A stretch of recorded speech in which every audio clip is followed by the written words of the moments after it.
two smart, wonderful women older than me, I suddenly found myself alone again. It was tough to get used to. To cope, I worked as much overtime at my job as I could, saving money for my dream of going to college. I was also taking community college classes and was close to finishing my associate degree. I went on a few dates and had a couple of short relationships, but nothing serious.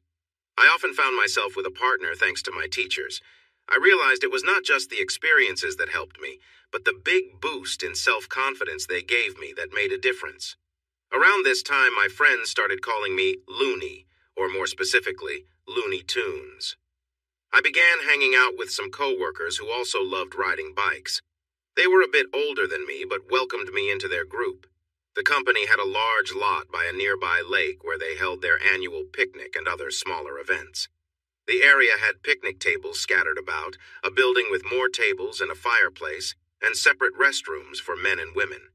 To keep out non-employees, they put up a tall fence around the property. There was also a long pier extending into the water. Every spring, they held a lottery for employees who wanted to use the lot on the weekends when the company was closed. You could also reserve it during the week if you signed up a week in advance and did not miss work. I was lucky and won a weekend in late June. My friends weren't as fortunate, so I decided to invite them along. I had the place from 3 p.m. Friday until 3 p.m. Sunday, and we had to leave it clean and in good shape when we left, or I would lose my chance to use it for a year. We had a couple of months to plan. We decided to keep it simple, with 8 of us and our partners. No kids until Sunday morning. We ordered a keg and gave the partners money for food and snacks.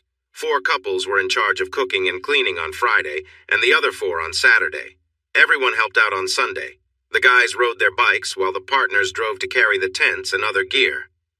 On Friday, we all rode our bikes after helping the partners pack the night before. I got the keys at lunchtime, so one of the partners came to pick them up. 3 of them headed straight to the lot and set up a lot by the time we arrived. Since we weren't getting the keg until Saturday, everyone brought their own refreshments for Friday. I bought a bottle of mezcal, which turned out to be a bad idea for me. I tend to make silly choices when I drink it. I managed to get someone to pick it up for me because I was still underage at the time, just shy of 20. Since it wasn't my turn to cook that night, my partner and I just relaxed. We had just finished eating and were starting to feel relaxed when we began talking about motorcycles. I felt a bit sensitive because my Triumph was the smallest bike there. The others had Harleys, big Hondas, and some Yamahas, all bigger than mine. They knew I was feeling uneasy, so they started showing off their powerful bikes. I argued that even though mine was smaller, I could start and stop faster than any of them. Naturally, they laughed and shouted that I was wrong, so fueled by my drink, I made a bet. All right, if you think you're so great, put your money and your bikes on the line. I bet I can start at the end of the pier, shift to second gear, and stop before I reach the end. Who wants to challenge me? Billy spoke up first. You're out of your mind. No one can do that. I bet you $20 you can't. The others joined in with comments like, absolutely, and only a fool would even try. I felt confident I could win. All right, if every one of you puts up $20, I'll show you I can do it. Let's see who is really brave. We went back and forth for about 20 minutes while the girls tried to talk us out of the challenge, but in the end, they all agreed. I asked my girlfriend to hold the money. Don't do it, Jimmy. I'm worried you'll get hurt. I laughed, gave her a friendly pat, and said not to worry. I promised if I won, I'd take her shopping. The pier was the longest I had ever seen, resembling something from the ocean. The founder of the company had it built for fishing tournaments for kids, so it had waist-high rails along the whole length. This kept the kids safe while they fished and played. At the very end, there was a ladder going into the lake for those arriving by boat. Everyone gathered at the edge of the pier for my stunt. Many of the girls were still trying to change my mind when I started my engine and rode onto the edge. Just before I took off, I shouted, "Just to be clear, if I hit second gear and the bike stops on the pier, you lose." I heard a bunch of agreement mixed with laughter in response. I revved the engine a few times and took off. I quickly shifted to second gear and my bike really picked up speed. But as soon as I shifted, I let off the gas and hit the brakes. I didn't expect the fog to make the deck slippery. I quickly realized I wasn't going to stop, so I decided to lay the bike down safely. I felt myself sliding fast, with my leg lifted to kick away when I went over the edge. I didn't want the bike to land on me in deep water. But then, I hit the ladder. As I slid sideways, the bike managed to stand upright against it. When it did, I kept my foot on the seat. I rode my bike up a hill and jumped into the water, landing about 10 feet up and 30 feet out. I went underwater and sank to the bottom, which was probably more than 30 feet deep. It seemed to take a long time to float back up. By the time I reached the surface, I heard the girls shouting that I had drowned. I shouted back, loud enough for everyone around the lake to hear, and swam back to the pier. They had moved the bike and almost pulled me out of the water. I was laughing hard while they told me how dangerous I was. Still laughing, I said, I might be crazy, but I'm $140 richer. This started a lot of complaining, but I reminded them that the bet was I would shift into second gear and stop the bike before it hit the water. I did just that, so the bike stayed dry. Nobody mentioned that I had gotten wet. The girls convinced them to let me keep the money. Eventually, they agreed it was worth it just to see what I had done. Billy spoke up for the group and said, I didn't know it before, but you're really something else. A total character. The nickname stuck, and by Sunday it was shortened to Looney. When we returned to work, everyone heard the story. Someone put a picture of Porky Pig on my locker, and soon I was known as Looney to everyone. A few months later, we all had a few drinks and decided to get tattoos. I showed the tattoo artist the picture I wanted. You know this is against the rules, right? He said. But he went ahead and made the tattoo, taking a picture to hang on his wall. A few months later, my old boss from the grill called me. His cook left suddenly and he needed help for the weekend. I didn't have any plans, so I went in. It was good money. Most people at the dance hall recognized me and remarked on how I had changed. I had gained about 30 pounds and my hair was long. I also had a beard now. When Mr. Williams saw me, he almost didn't let me cook. I had a new bike too. A coworker was going through a tough divorce and he needed cash quickly, so I got a great deal on his bike. It was a cool model, but it had a stiff frame. Riding it was a bit rougher than I liked, but it looked amazing. As the night wore on, I took a break and chatted with people I remembered when I mentioned Bob and Barb. Oh, they don't come around much anymore. I heard Bob's health isn't great. I felt mixed emotions about them not being there. I thought of her and Joanne often. Joanne married an accountant and, from what I heard, was happy. I never got an invitation to their wedding. As the dance came to a close, just before midnight, 3 young girls walked in. You could see how nervous they were by the way they huddled together. It was clear they didn't usually come to places like this. They were college freshmen who had dared each other to come because it seemed dangerous. They thought they'd be safe since one of the girls was a local. I was behind the counter selling tickets when I noticed them. One of the girls looked familiar, but I couldn't remember where I had seen her before.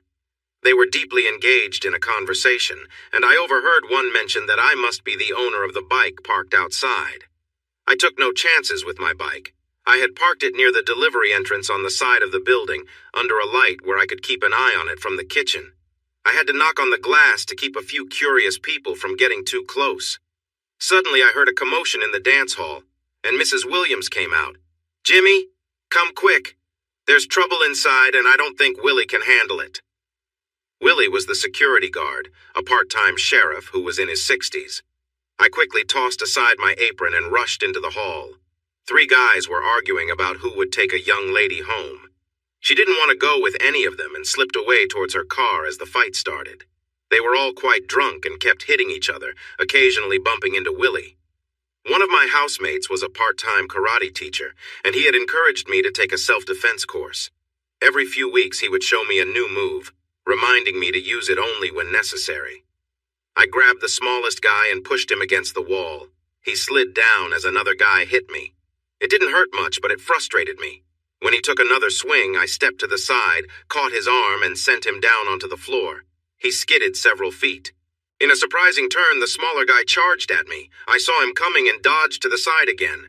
I kicked him hard as he passed, sending him into the other guy just as he was getting up. They both fell over. I walked over to them. This isn't funny anymore. I'm done with this fighting. You got that? The bigger guy raised his hands. The fun had clearly gone out of him. But it was the smaller guy who wanted to keep proving himself. He got back up and rushed at me again. I was fed up with it. He managed to hit me lightly before I reacted. I had gained some weight, but it was mostly muscle from all my hard work at my job. I slapped him hard across the nose, and it threw him off balance.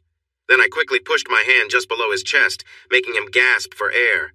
Willie returned. He had managed to handle the other guy and sent him out of the building. He held his nightstick, and I knew the guy had probably received a few taps to remind him how to behave. Willie pointed the stick at the other guy and gestured towards the exit. The small guy was still on the ground, struggling to breathe, so I grabbed his feet and started pulling him toward the door. As we moved outside into the lower area, there was a small step down. Then, as we continued, we went down 2 more steps onto a concrete porch. 4 steps led down to the gravel parking lot.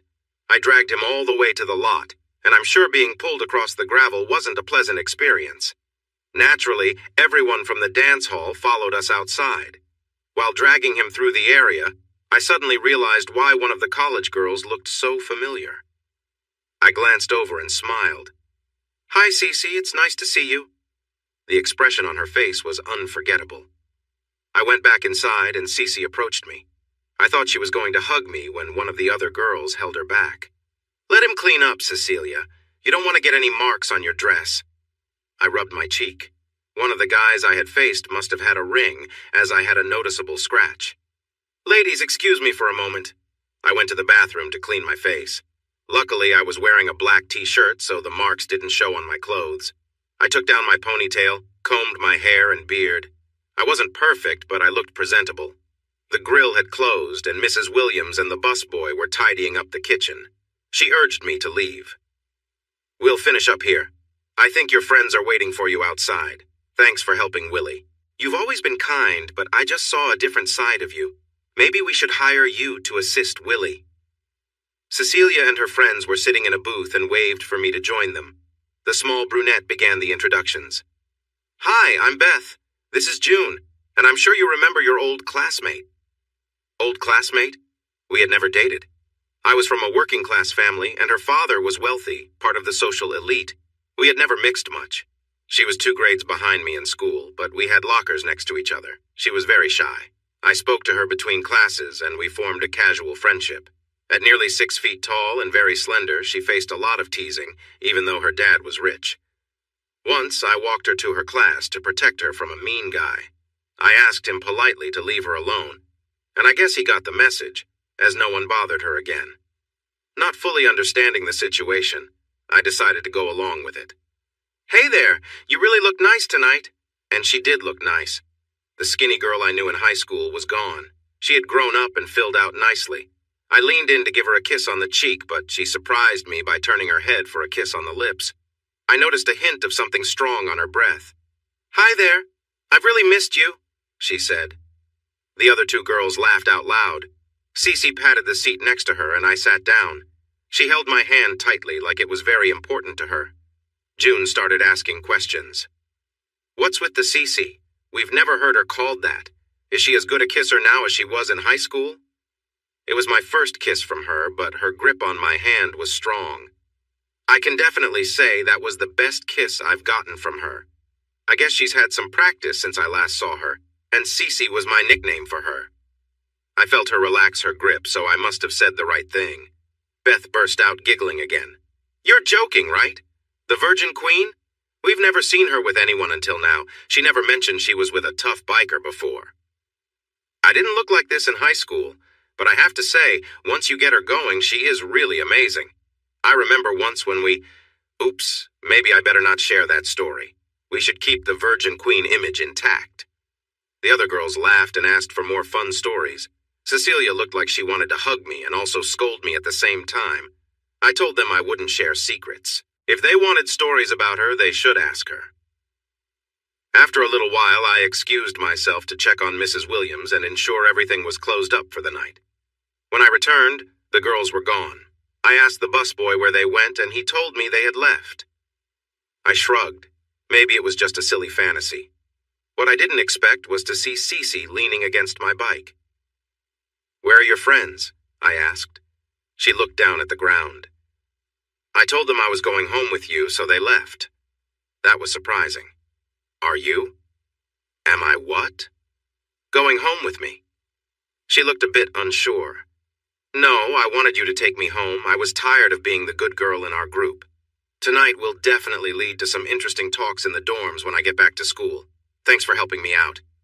It was worth it, but nothing is free. There's a little cost. She looked more worried now. It had been 3 years since she talked to me, and she didn't know what I might be like now. She started to plead. Please don't make me do anything. I want to wait for my husband. Please, Jimmy. I admit I enjoyed teasing her a little. Let's see, what could be a fair price? I got it. I'll need a kiss as nice as the one I got earlier and then another when I drop you off. How does that sound? The grateful look she gave me made my night. That's it? A few quick kisses? You drive a hard bargain, but fine. Before I knew it, she pulled me close, wrapped her arms around me, and gave me a big kiss that seemed to go on forever. I could tell it made an impression on her because she leaned against me a few times. She pulled back with a little smile and asked if that was enough for the first part. Wow, yes, it was. It was so good that I need a moment to gather my thoughts. I don't want to drift off on the way home. You silly man, you're just as charming as you were in school. Now how do you ride this thing? I was glad it was nighttime. She had to adjust her dress, just to sit properly. No peeking now, she said with a playful tone. You think I won't look? Nice outfit. I've never seen anyone blush so much.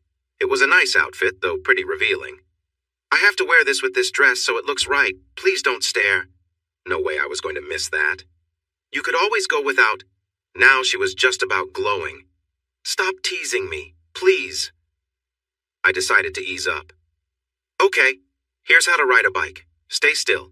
If you move, it can throw us off balance. If we hit a curve and you wiggle, we could fall. Don't try to talk, just lean against me and hold on. I gave her my jacket and a spare helmet. My bike was loud, especially in the quiet night.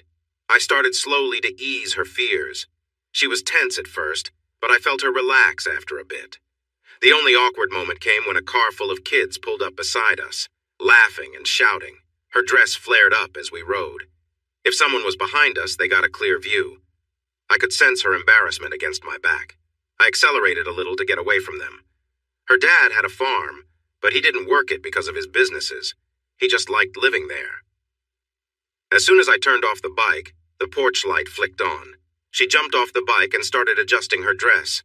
Her father stepped out, looking really serious. Cecilia, who are you with? Dad, this is Jimmy Wilson, a friend from school. He gave me a ride home. It was clear he didn't approve. Thank you for bringing my daughter home, Mr. Wilson. Cecilia, get inside. Well, that went over well. I didn't get the rest of my reward that night. I was surprised by the phone call I received the next day. One of my housemates shouted that a girl was on the line for me. I answered it. Jimmy, is that you? I didn't recognize the voice. Yeah, who is this? She sounded a bit annoyed. It's me, Cecilia. What are you doing right now? This was unexpected. Just hanging out. What about you? Listen, I'm at the Burger Barn with my friends. They still don't believe we were together. Can you hop on that cute little bike and come over here, please? They probably don't believe it because it never happened. Are you embarrassed to have me come to your house? I wasn't in the mood to be nice. After a moment of silence, she said, I'm sorry about my dad. I'm his little girl, okay? She laughed and continued, That's why I want you to meet me here. I kind of made them think I had to sneak around to see you. Please? I was about to say no, but changed my mind. Okay, I'll be there. But when I arrive, I expect the rest of what you owe me from last night, got it? I could hear her relief. Get here in 30 minutes and I'll give it to you with a little extra.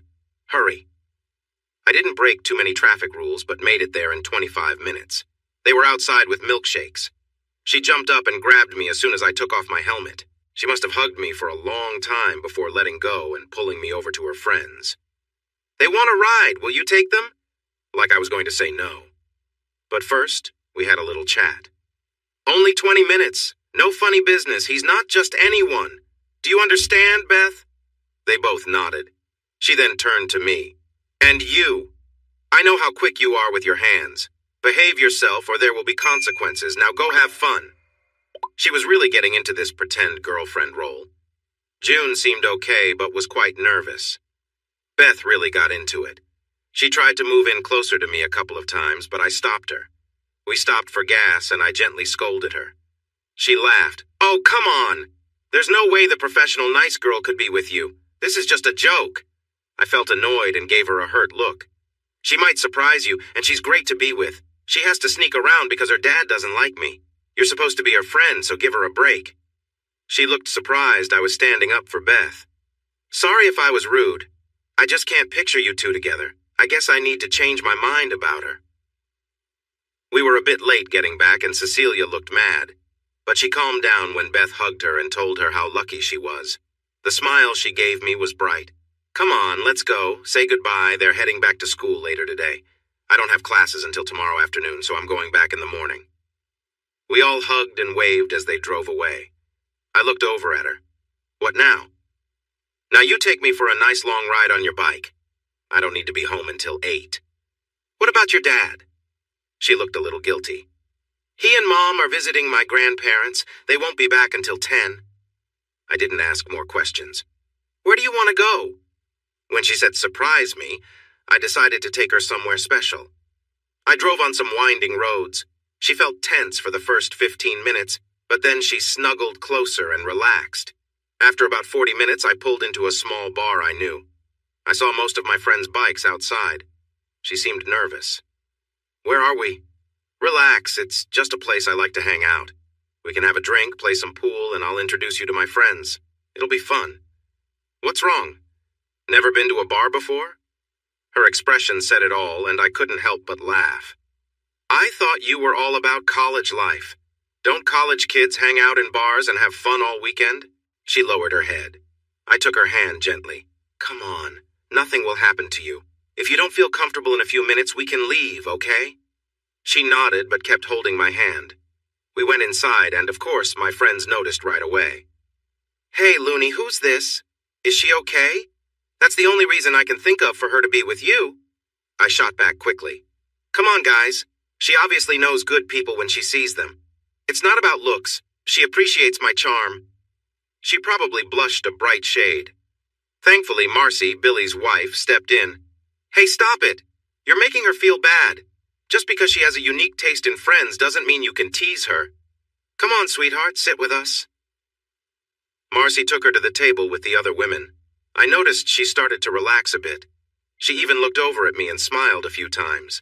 I sent a round of drinks to their table and left them to enjoy themselves. A few minutes later, she came over to me at the pool table. I sensed her soft touch on my back. Are you having fun yet? I am, actually. Do you like my new look? She had talked to Marcy about her tangled hair from the bike ride. Marcy had given her tips and helped her style it in a braid. The bar sold shirts with their logo, and she had bought one to wear. You look great. A real biker girl. She lit up at the compliment. I wish my friends could see me now. I got an idea. The bar had an old camera they used when someone did something funny or silly. They took pictures and put them on a wall for fun memories. I spoke to the bartender, and he put fresh film in the camera. For the next 45 minutes, we took pictures of Cece, capturing her joy and laughter. Cece on my bike, Cece hugging me, Cece sitting on the table with a drink in her hand. A few of us sharing soft kisses. Some others were hugging my friends, especially the tougher-looking ones. A group of girls in bar t-shirts showed their midriffs as they posed for pictures. Cece was in the middle, and her shirt was lifted a little. We took 36 photos. I put the film in my pocket, promising to send some pictures to her dorm when they were ready. I could have had her pick them up as she left town, but I wanted to see them first. After a couple of hours, Cece seemed a bit tipsy, so we decided to leave. I had driven drunk girls on my bike before, and it could be risky. I did not know it was Cece's first time drinking more than one beer. We headed back to the burger barn for a snack. She was excited about her new experiences and needed to settle down a little. I took her home around 7 so she would be clear-headed if her parents returned early. She didn't let me into the house, so we sat on her porch swing. She rested against me with her eyes closed. Thank you, Jimmy, she said softly. For what? I asked. For last night and today. You've really lifted my spirits. I've had such a great time with you. I couldn't help but let a little sadness show in my voice. I had a great time too. It's a shame it wasn't real. She sat up and lightly punched my arm. Last night may not have been real, but every moment after my friends left was. It was the best date I've ever had. Don't doubt that for a second. She shifted a little.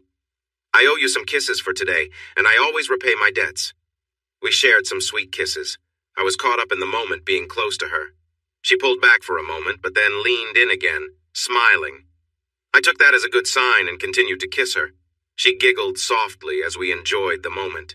It all came to a halt when I reached for her waist. She pushed me away. No! She pulled back more firmly. Can't blame me for trying. I told you the only one I will give myself to is my husband. I was trying to listen, really. But I was still a little distracted by the moment. It finally sank into my mind. I apologized, and I meant it. I also warned her that if she let guys get that close again, she might meet one who wouldn't take no for an answer. Nobody's ever gotten this close to me. I'm feeling really restless right now and just need some relief. Suddenly, I remembered something Barb said about how a good partner can be really helpful.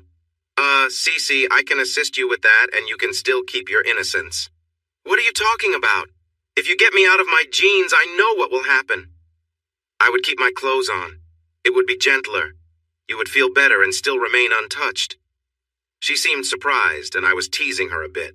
That's a bit much. Her response was weak. I was playful in my advances. No, it's not. It's a beautiful way to share closeness. It shows I care about your pleasure. She hesitated for a moment. What would you want in return? Nothing. But if you wanted to share something back, I wouldn't mind. This genuinely surprised her.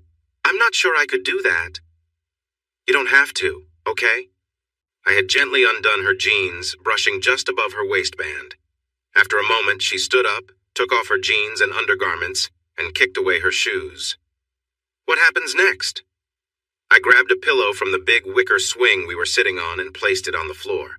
I arranged the rest and had her sit down. Kneeling in front of her, I began to tenderly touch her legs. She was trembling.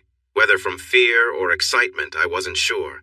I started with light kisses at her knees and worked my way up, being gentle and careful.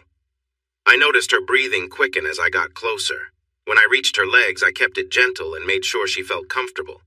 She seemed a little uneasy, but I encouraged her. It felt good to see her excited. She started to express her feelings, whispering encouragement. I knew when she was close to an important moment, so I shifted my focus, being attentive to her needs. It was clear she was feeling something powerful, and I wanted to ensure the experience was good for her. Afterwards, she seemed overwhelmed with joy and relief. Wow, I should have done this a long time ago. I embraced her and replaced the cushion we had used. I felt quite happy, but I also knew I had to keep my promise. After some time, she leaned in and kissed me, which surprised me, and it felt sweet. What's that about? I asked. I think I taste a bit sweet. Did you notice? Like something delightful. I could get used to this, she said with a laugh. More giggles filled the air, and she glanced at me with a playful smile. We shared a moment of warmth and connection, talking and enjoying each other's company. She seemed curious, asking light-hearted questions, and we both laughed at the funny turns our conversation took. So, is that really true? She asked, eyes wide with genuine curiosity. Do people actually talk like that? Apparently, I replied, grinning. We continued talking, our conversation moving from one funny topic to another, making each other laugh. At one point, she asked more questions about things she'd heard from others or seen in movies, finding it all amusing yet a bit puzzling. By now, we were both laughing so much that it was hard to keep a straight face. She leaned in closer, still full of questions, but her tone remained light and humorous. Suddenly, we heard a sound from inside the house. The phone was ringing. An answering machine picked up, and we heard her mother's voice. Sweetie, Cecilia, are you home? We're heading back a little early. Should be there in about 20 minutes. Could you put on a pot of coffee for us? She sat up quickly, a bit surprised by the sudden interruption. We looked at each other, both a little startled, but laughing at the timing. Oh, no, she said with a grin as we both quickly straightened up, chuckling at the whole situation. She paused for a moment, amazed. Then she jumped up and shouted, Oh, no! Get your clothes on and leave! I have to change, make some coffee, and shower! I found it funny and laughed while I fastened my belt. Relax, I'm almost out of here. You're doing great with your shower. You've already taken off most of your clothes. She looked down. The only thing she still had on was her shirt. She glanced back at me, wide-eyed for a moment, and then burst out laughing. She grabbed me and gave me one last quick kiss. "Goodbye. See you tomorrow." She quickly picked up her clothes and dashed into the house. I hopped on my bike and rode away, eager to leave before her dad got home. I was still smiling when I went to bed. The next day I had to work and thought I had seen the last of Cece, but she surprised me by coming to visit during my lunch break. She brought me a bag of burgers, gave me her school address and phone number, showered me with hugs, and asked me to send her some photos. I also had to promise to call her on Friday. Then she jumped back into her small car and drove off. That Friday, I called Cece, and I kept calling her every Friday for months. The photos were a big hit with her. She told me that guys were starting to notice her. She also began collecting biker bar shirts, mostly from our outings together. She bought some from shirt shops and motorcycle dealerships, too, and even got a couple for me. We still had to keep our time together a secret, which started to bother me. Usually, she would be with her parents on Friday night, go out with friends on Saturday since I often worked, and then spend Sunday with me. This continued for a while. She often invited me to visit her at college, but I never found the time to go. Fall turned to winter, and then spring came. I hoped we'd have more time together in the summer, but she found a course she wanted to take and decided to stay at school. I wasn't happy with that choice. Did she see other people? Probably. We hadn't made any commitments. Did I see others? Yes. I was enjoying life while she wanted to wait until marriage. We only had some fun kissing and hugging. It was enjoyable, but also a little frustrating. I learned she could be jealous. One weekend, she said she wouldn't be home, but then her mom convinced her to attend an event. I tried to call her, but I had other plans and spent the weekend with someone I met through friends. We were at the burger barn when she saw us pass by on my bike. The woman I was with was attractive. When she went by, she was wearing cut-off jeans and a top. Marcy told me that Cece marched into the bar on Sunday looking for me. I wasn't there because I spent the whole weekend with my new friend. Marcy mentioned some unkind things about me, but she waited for 2 hours for me to show up.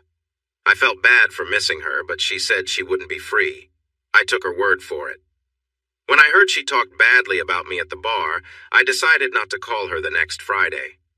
The saying about a woman scorned came to mind when she walked into the dance hall the following Saturday. I was in the kitchen when she asked for me. Mrs. Williams, who managed the dining area, came to tell me she was there. It was still early in the evening and I was busy, so I said it would take some time, but I would come out as soon as I could. After about 40 minutes, I realized she looked upset. She started to talk, but I interrupted her. "Not in here, it's too hot. Let's go outside." I didn't wait for her to reply and walked past her. We stepped around the side of the building where I parked my bike. I took a seat on the steps and looked up at her. "How are you, Cecilia?" She didn't like when I called her that instead of Cece. "I'm angry. Where were you last Sunday? I was waiting for you at home." "You said you wouldn't be home. I made other plans. You returned Friday but didn't let me know until Sunday morning. I don't just wait around by the phone hoping you'll call so we can meet secretly. I like you, Cecilia, but we haven't promised each other anything. So what do you want?" I think she wanted me to say sorry, but I was being honest. She stood up and brushed off her jeans. "Maybe we shouldn't see each other if this is how you feel. I don't want to be a distraction in your life." She still looked like she expected an apology, but I don't think she knew what for. It didn't really matter to me anymore. "Thanks for understanding. It was fun, but not meant to be. You're really pretty, and I understand why you wouldn't want to be seen with me in public. I hope the man your dad picks for you is good enough. Goodbye, Cece. I will miss you." I gave her a quick kiss on the cheek and went back inside, locking the door behind me. Cecilia didn't take the rejection well. She knocked loudly on the door and yelled for me to come out. When I didn't respond, she made a scene in the dining room. Mrs. Williams warned her that if she didn't calm down, she would have Willie escort her away and call her father. That threat made her quiet. I could hear her from the kitchen. She seemed really upset when she sent me a message through Mrs. Williams. "You tell him he can't just walk away from me. This isn't over at all." Then she went outside and knocked my bike over. I was really angry. Who did she think she was? I missed her, though, but I tried to move on with my life. I dated, hung out with my friends, and worked as much as I could. I graduated from my community college. My parents and sisters were there for the ceremony. I thought I saw Barb and Joanne for a moment. I looked for them, but I might have been wrong. What surprised me was Cece. She appeared out of nowhere while I was with my family and hugged me before I could react. She gave me a kiss that made me check my teeth to make sure they were all okay. After breaking the kiss, she congratulated my parents on my success. Then she introduced herself. "Hi, I'm Cecilia Morgan. You might know my dad, Warren. Everyone knows him. I've been Jimmy's girlfriend for a while now. I'm happy to finally meet you. We've tried to meet before, but because of school, work, and me being away at college, it hasn't worked out. But I'm here now, and I want us all to go to the Angus house to celebrate. My treat." She had a strong grip on my hand. My fingers felt numb. She had some of the strongest hands I've ever felt. "Cece, what are—" Before I could finish, she leaned over and whispered in my ear, "Just go along with this. Don't spoil the moment for your parents. Look at how happy they are. We'll talk later, I promise." I wasn't sure what made my parents happier, me being the first in the family to graduate, or the fact that I was dating the daughter of the richest man around. She convinced my sisters to ride with her to learn more about me. Since we were passing by the college on the way home, I rode with my parents. As soon as we got in the car, the questions started. My mom began. "So, Warren Morgan's daughter, how long has this been going on? Are you serious? Have you met her parents? What's she like? Is she as nice as she looks?" "We've been seeing each other off and on for about a year. I've met her dad, but not her mom. She's nice, but she can get angry." I skipped the part about being serious. I mentioned her anger because I remembered having to repaint my bike after she knocked it over. The rest of what I said was mostly true. My dad noticed my vague answer. "So, is this going anywhere?" I decided to be honest. "I have no idea. We went through a tough time not long ago, but things seem to be getting better now." Mom smiled and said, "True love will always win." The Angus House was the fanciest restaurant in our small town. When we arrived, my sisters surrounded Cece, looking up to her like she was a star. My youngest sister, just 11, held her hand and looked at her in awe. She punched my arm playfully. "The girls say you were mean to them when you were little. I don't get why they like you so much." I had nothing to say. Cece walked in like she owned the place, and everyone treated her that way. We got the best table in the restaurant. She let everyone order what they wanted, but insisted my dad and I get the biggest steak on the menu. She also ordered dessert for everyone, Mississippi mud cake, the restaurant's specialty. She made sure to stay close to me the whole time. She had everyone hanging on her words. When she brought up our recent disagreement, all the girls looked at me sharply, and my dad gave me a disappointed look. I felt like a fool. But when she said we were working things out, everything was okay again. We ate until we were full, and she ordered a whole cake for my parents to take home. When we all got into the station wagon, she kissed everyone goodbye, even my dad. They were all big fans of Cece. We stood by her car and waved as they drove off. As soon as they were gone, I tried to pull my hand away, but it felt like she had it stuck there. "Give up, Jimmy. I'm not letting go until we talk." I scoffed. "Talk? About what? You want your secret toy back? Those college guys not doing it for you? What do you want, Cece?" She was genuinely upset and started to cry. "I was wrong, okay? I was not nice to you and took you for granted. When we go out again, you need to pick me up at my front door. My dad will shake your hand and my mom will check you out. Next Saturday at 7 o'clock, and don't be late. Just one thing, please drive your car. The bike might be too much for our first official date. I have to leave soon to get back to my dorm. My friends don't know where I am, and I don't want to worry them. In the meantime, you need to kiss me. No arguing. Do you understand? Do I get a choice in this?" She shot me a stern look. "Not at all. Put on some lip balm and get to it. And I mean now, you're way behind." I couldn't really argue with that. When we finally stopped, she had one more demand for me. I had to visit her at college in the next 5 weeks. We went on a few dates after that. I always made sure to bring her back on time, since her father would be waiting up, checking that everything was okay. He looked pretty unhappy, but he didn't say anything. 2 weeks after our last date, I drove to her school, Mountain State University. It mainly focused on teaching, with a bit of engineering and a decent chemistry program. I took some vacation time from Thursday to Tuesday. On Thursday, I cleaned my bike, got my hair cut to look nicer, and packed my bags. I left on Friday at 7 in the morning. Cece had told me that her last class ended at 1 on Fridays, and she usually returned to her dorm by 2:30. The drive was just under 4 hours, but I planned to stop for breakfast. Maybe I was nervous because I got to her dorm by 12:45. She had no idea I was coming, so it would be a big surprise. Her dorm was an old motel off campus. It had closed down when there was a need for more housing, so the university bought and fixed it up. It was a large 2-story building with a big courtyard in the back. It was for girls only, but sometimes boys stayed over. It was May, just before the end of the school quarter. The day was sunny and bright, perfect for a bike ride. When I arrived in the parking lot, there were girls everywhere, but they seemed to stop for a moment as I took off my helmet. Some even looked surprised. I always wore a full-face helmet, while most of my friends preferred smaller ones. I liked it because it protected my face, especially from bugs when I rode fast. I stood for a moment, enjoying the breeze on my face after wearing my helmet for a while. I fixed my hair and beard and walked towards the nearest girl. "Hi, can you tell me where?" That was all I said before she gasped and ran away. Maybe she didn't live here. I knew Cece's room number 204 was on the second floor. I looked up and saw room 210, so I started up the stairs. The girls moved aside as if I was carrying something scary. I knocked on room 204, hoping she might have skipped class. The door opened, then quickly shut again. Moments later, it opened just a little with the safety chain still on. A petite blonde peeked out. "Can I help you?" I tried to smile reassuringly and asked for Cece. "Who?" I realized my mistake. "I'm sorry, I meant Cecilia Morgan. I'm Jimmy Wilson. She invited me up for the weekend. Is she here?" "You're Jimmy Wilson? Wow, I thought she made you up." She was about to take off the safety chain when she hesitated. "Show me your tattoo." "Why?" "Because she told me what it was. That way I'll know if you're real." It felt unusual, but I rolled up my sleeve. She seemed satisfied, but still a bit nervous. I thought it would be best to go to a restaurant or bar to pass some time. I told her I would return around 3.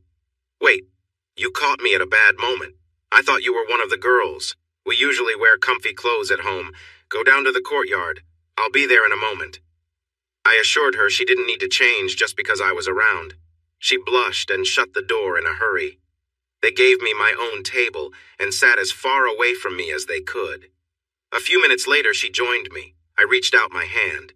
"You must be Amy. It's nice to meet you." She took my hand. "It's nice to meet you too. We all thought my roommate made you up. You and the Virgin Queen? That's her nickname." She laughed. It was nice to hear. "Looney Tunes and the Virgin Queen. Sounds interesting, right? Did you really almost ride your bike off a pier?" I told her the whole story. Her laughter was delightful. As time passed, more girls joined us around the picnic table, eager to hear stories about Cecilia. They were amazed when I shared how she once got mad at me and kicked my bike over. Amy asked my age. I mentioned I had just turned 22. Hearing this, the girls wanted me to buy them drinks. I tried to excuse myself politely. "Sorry, girls, I don't know where the store is." They all offered to help with directions and even drive me. But Amy finally spoke up. "Hold on, everyone. Do you want to get in trouble with the Virgin Queen? She's tougher than she looks. But as her best friend, I'll go with him. You all stay here and wait. Remember, no boys. At least not until we're back. Come on, Looney, let's go. Oh, we're taking your bike." "Sorry, my bags are full. We'll have to take yours." That was all I managed to say before 4 girls started unpacking my things. I worried they might tip over my bike. Amy told them to put my stuff on Cecilia's bed. Even at a college far away, I couldn't escape my nickname. We set off together. Just so you know, we managed to fit 3 half-gallons and 2/5 of drinks into my collapsible saddlebags, plus 2 pints of peppermint schnapps, which Amy said Cecilia adored. When we returned, Cecilia was there, hands on her hips, with a big smile. As I parked my bike, she called out, "Amy, what are you doing? It took me a year to break in that seat. Don't mess it up." She pointed at me. If you mess with my friend, I'll take care of it. Now let's enjoy some fun." She pulled me in and gave me a big kiss. I think all the girls living there, plus a few others, were watching us. I made sure to give her a little playful nudge to show off. Then she lifted up Amy and spun her around. She set Amy down and laughed. "Still think I made him up?" We shared some drinks and headed to their room for a while. She mixed my clothes with hers in the dresser. I planned to stay at a motel, but didn't want to say so in front of Amy. By 5 o'clock, word got out that a party was happening. Guys arrived and we pooled some money for hot dogs and snacks. They had a couple of grills going. I told Cece I wanted to take her somewhere nice, but she shook her head. Are you kidding? Because of your stories, I've become quite popular. We're staying here and I'm going to show you off whenever I can. Get ready for a good time. I made peace with a simple meal and settled for burnt hot dogs. I wasn't a big drinker, so I gave Amy money to buy some beer. She insisted we go with her, and she convinced Cece to let me join her in the store. They knew some college kids working there. We grabbed a cart and filled it up with more snacks and several cases of beer. When we reached the checkout, it was one of Amy's friends, and she was all over me. His eyes went wide. Right then, she said, "Don't drink too much, I want you to be ready for later." The girl at the next register couldn't stop staring at me. I decided to join the fun. I pulled out some money and gave him a $100 bill. After he handed me the change, I turned back to Amy. "Don't worry, when the time comes, I won't let a few drinks slow me down." The lady behind us dropped her juice. I laughed and looked at the cashier. "Looks like we need a cleanup." Then, surprising everyone, I picked up Amy and tossed her over my shoulder. I winked at the cashiers and looked down at the snacks, then back at them. I know what I'll be eating first when I get her home. I pushed the cart out the door while still holding Amy. She looked back and shouted, "Bye, Tim! See you in class on Monday, maybe?" I had already decided that if she giggled, I would set her down, but she kept laughing all the way to the car. Cece said there were a lot of people watching us leave. When we returned, Amy shared the story. It became quite a hit on campus the following week, growing more exaggerated with each telling. When people asked her about it, she would shyly look down.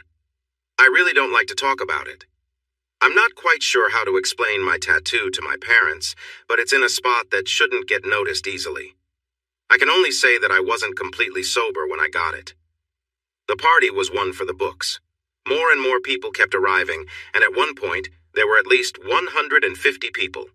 The courtyard, the rooms, and even the sidewalk were packed with cheerful, mostly tipsy college students. The music was loud, and before long, the police came by. They were used to the noise in a college town and told us to turn it down and stay off the sidewalks. That lasted just a moment after they left. I met some of Cece's friends, but I couldn't remember their names. Cece looked great, wearing a biker shirt tied just below her chest. It was clear she wasn't wearing a bra. Her hair was in a French braid, which was different from her usual style at school. I saw more than one guy looking at her, and it started to bug me. She noticed and seemed to be enjoying the attention. "Don't worry, baby. I'm yours," she said with a smile.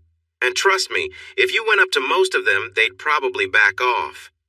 I realized that guys were keeping their distance from me, but girls seemed to like me more. Some girls were a bit too friendly, but Cece quickly set things straight. "Back off, please. He's mine, and trust me, guys like him are a bit hard to handle. If you don't, I might show you a thing or two." A lot of people heard her, and the girls stepped away. Cece definitely established her place. Amy stayed close most of the night, and as time went on, I found myself with one arm around Cece and the other around Amy's shoulders. Neither seemed to mind. Eventually, Amy found a guy she liked and went off to grab some drinks. The party ended when 3 girls and 2 guys thought it would be fun to run around the block without clothes. The police returned and shut everything down. I hadn't drunk too much. Cece had consumed a pint of schnapps and a few beers and was feeling pretty good. We came across Amy, who had fallen asleep on a picnic table. People were stumbling around, and we noticed a few passed out in the courtyard. Unsure of who belonged where, we decided to leave them. Amy was small, barely 5 feet tall and around 100 pounds, so for the second time that night, I put her over my shoulder. We went back to the room, saying goodnight to others as we passed. Cece made sure several people heard her say it was probably a good thing Amy was asleep. That way, the fun we were planning wouldn't disturb her. Once we were in the room, I let Amy down on her bed. I looked at Cece and asked, "What now? Should I find a motel room?" She shot me a look that was almost fierce. "No way are you leaving this room. I'm here to help you get Amy ready for bed, and then we can have a cozy time together." I took off her shoes while Cece gently pulled down her jeans. We both worked together until they came off. She was naturally blonde. As a guy, I couldn't help but notice. To her credit, Cece only said, "Lift her up so I can fix the bed." I carefully held Amy up while she adjusted her clothes. Once I laid her back down, I tucked her in. Cece turned down the covers and gave the bed a gentle pat. "Come on, it's time for bed. Can you help me with her clothes?" I quickly got to work. Her jeans came off easily. She had the same underwear on from the night I took her home. She had mentioned wearing them just for me. Then she surprised me by taking off her top. "You've been looking all night, so I thought you'd like to see more. Now let's get cozy." She slid under the covers and looked at me expectantly. I was soon ready to join her. The thought crossed my mind that she might have changed her mind about waiting until marriage, but I pushed it aside. "Do what you did the night we were on the swing, please." I took my time, enjoying the moment. I teased her, bringing her close to excitement and then easing back. After a few times, she was pleading with me. "Please, I really need this, just a little more." Her sweet plea melted my resolve, and I focused entirely on her. She leaned back with a happy sigh. "If this is better than before, I think I might want to get married soon. It's your turn now." She didn't have much experience, but she was eager to learn. I guided her, and she listened well. Even when I warned her, she kept going. It was a little messy, but she did great. Afterward, she wiped her mouth and joked that I should cut back on salt. She said goodnight, but was surprised when I told her we weren't done yet. The next time was even more thrilling for her. Just then, Amy woke up and headed to the bathroom.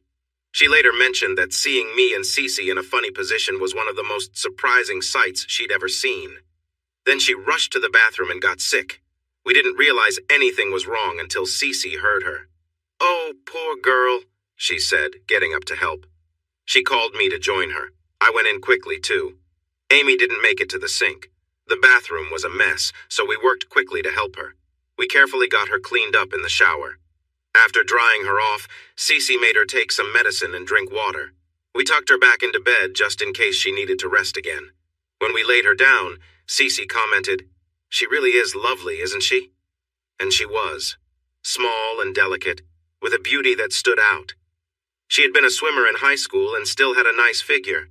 I could sense her thoughts. "Yes, she is, but she's not like you. It's like comparing a fairy to a goddess." She was gently moving back and forth against me. "Nice answer. Now let's go back to bed. I need to sort this out." She reached around and touched me. She did help me feel better, but unfortunately she was still inexperienced. Early the next morning, around noon, people started waking up. One of their friends knocked on the door to invite us for breakfast. We didn't think to lock the door, and when we didn't answer, she opened it, eager to wake us up. I was lying on my stomach. Cece was sprawled across me with her back to the door. Amy was curled up on her bed. None of us were covered, and we were all still in our PJs. She gasped in surprise, left the door open, and tried to wake everyone. I felt like we were part of a funny show. I finally woke enough to hear them talking. "I hope he turns over." What did I have to lose? I stirred and rolled over. I was feeling awkward. There were 5 girls standing in the room who ran out laughing. This was turning into a wild weekend. Cece mumbled but didn't wake up. They had all drank a lot more than I had the night before, while I felt pretty good. I covered both girls and went to take a shower. After that, I went out to find breakfast. I asked one of the girls if there was a Denny's or IHOP nearby. The 2 next door offered to take me, so we left. I bought them breakfast and got something to go. We were probably gone for just 45 minutes. IHOP was just down the block. They were still asleep when I got back. I laid out breakfast on their small table, found a coffee maker, and started it up. I found some juice in the fridge and poured each of them a glass. Going to Cece first, I nudged her awake with a gentle nudge and a kiss. I pointed to the table. She got up, used the bathroom, and came out wearing a shirt. "Food first, shower later," she mumbled. The smell of coffee woke Amy. She sat up, stretched, and wished us a good morning. Glancing down, she noticed she was in her pajamas. Surprisingly, she didn't panic. She grabbed some clothes and headed to the bathroom. She came back and sat at the table. I placed a cup of coffee and juice in front of her and stepped back. "No loud talking, please. Let me wake up. I'll want to hear about last night later, but not yet. Could I have a glass of ice water, please?" I got Amy the water and some more Tylenol, then stepped outside. It was another beautiful day. While I sat at the picnic table, the girls from next door came over and apologized. They said what they did was fun, but not right. I told them not to worry, what happened here stayed here. They said they wanted to take us to a bar that night to make up for it. I told them it was Cece's weekend, and what we did was up to her. Cece came out first. She gave me a sweet kiss and a hug. Thanks, everyone. I'm now officially a local legend. We settled down in the sun. Amy joined us, wearing big sunglasses. She squeezed in next to Cece. Did I make a fool of myself last night? I wanted to tease her, but decided against it. No, we found you asleep and took you to your room. Old advice, never mix different drinks. We helped you clean up, and then you slept soundly the rest of the night. But thanks to our adventure this morning, I think we're officially a trio. They exchanged looks, and something seemed to pass between them. Is that so bad? Amy asked, hugging Cece. I shrugged. Not for me. I won't be staying here, but it might be a bit tougher for you. Some guys might be more forward with you, and so might some girls. Cece sat up and smiled.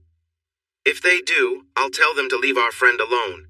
After all, you're always just a call away. This was not the talk I expected at all. By 4 o'clock, everyone in the dorm started to feel human again. Room 402 was becoming a gathering spot. Cece told me she had never seen so many people stop by before. At 1, everyone was swearing they would never drink again if they were just allowed to get through the day. But by 5, plans were already being made for what bars to visit. Such is the energy of youth. Cece's friend Beth arrived, saying she had to see it to believe it. Every time I sat down, Cece was on one side and Amy was on the other. They said it helped keep the rumors alive. Her eyes were wide. Girl, I've been hearing wild things. Some of it might just be true.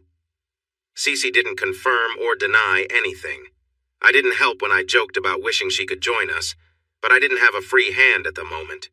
Amy just hugged me tighter, saying she wouldn't give up her spot. Beth left with a smile and a shake of her head. Amy, Cece, a girl named Flower, and Jan began planning our night out. Jan and Flower wanted to go to a new bar, but Amy was unsure.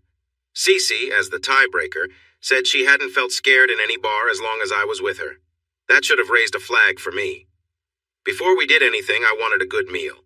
Burnt hot dogs and pancakes weren't enough to keep us going after 2 days. They suggested Chinese food. It was tasty, but a bit expensive. Cece insisted on paying and made a fuss about it. When I picked up the bill, I told her no, and if she didn't stop, I might have to playfully scold her. 3 mouths dropped open, and Amy just seemed bored, suggesting we take the food back to the room. Cece wanted to pay because her family was well off, and she knew I was still saving to go back to college. Holding on to my dream of becoming a teacher, I had to budget carefully. I worked full-time and did extra hours whenever I could. I also had a part-time job at a grill on Friday and Saturday nights. This helped me save up $11,000, enough for a year of college back then. I planned to enroll next year and hoped to find a good part-time job once I started. This trip was the first break I had taken since high school, and I was ready to enjoy it with some money to spend. We decided to go to the Black Dog Saloon. It was a place not recommended for college students. It was more of a working-class bar with some bikers around. It felt like my kind of place with its local vibe. When we entered, a 4-piece band was setting up, and everyone's attention turned to us. In places like this, the regulars check out newcomers before deciding how to treat them. I had been through this before, but had avoided any awkward moments when Cece wasn't around. I had put on 10 more pounds since high school, bringing my total weight to 212 pounds, but I was tall at 6 feet 1 inch. I also had a beard and hair that made me look older, so most people left me alone. Walking in with 4 attractive women made sure we stood out. They were all wearing tight jeans and biker shirts, and their hair was styled in braids, except for Flower, who wore a bandana. This was all part of their plan. We found a table near the dance floor, and I ordered a couple of pitchers of beer from the bartender. We shared a look that said we were on the same wavelength. "Are you from around here?" he asked, trying to make conversation. "No, we're just passing through to see an old friend," I replied. It wasn't a complete lie. College kids often pass through after graduation. As I looked around, I thought, I think I'm going to enjoy this place. It feels like my hangout back home. "Where's that?" he asked, still curious. "The Broke Spoke. Have you ever been there?" The Broke Spoke was known as a rough biker bar between here and the coast. He looked at me with interest. "I've heard of it, but I can't say I've been." I chuckled. "It's not fancy at all. That place is probably 100 years old. Every time it rains, I worry the roof will collapse." I think it's been condemned twice, but Grizzly must have some connections because it hasn't closed yet. Everyone who rides had heard stories about Grizzly's temper. See that little blonde over there? She's Grizzly's granddaughter and she's in school here. He's paying for her education. I promised to check on her while I was in town. Luckily, she doesn't resemble him at all. Little did Amy know she had gained a new grandparent. I had actually met Grizzly at the Broke Spoke before.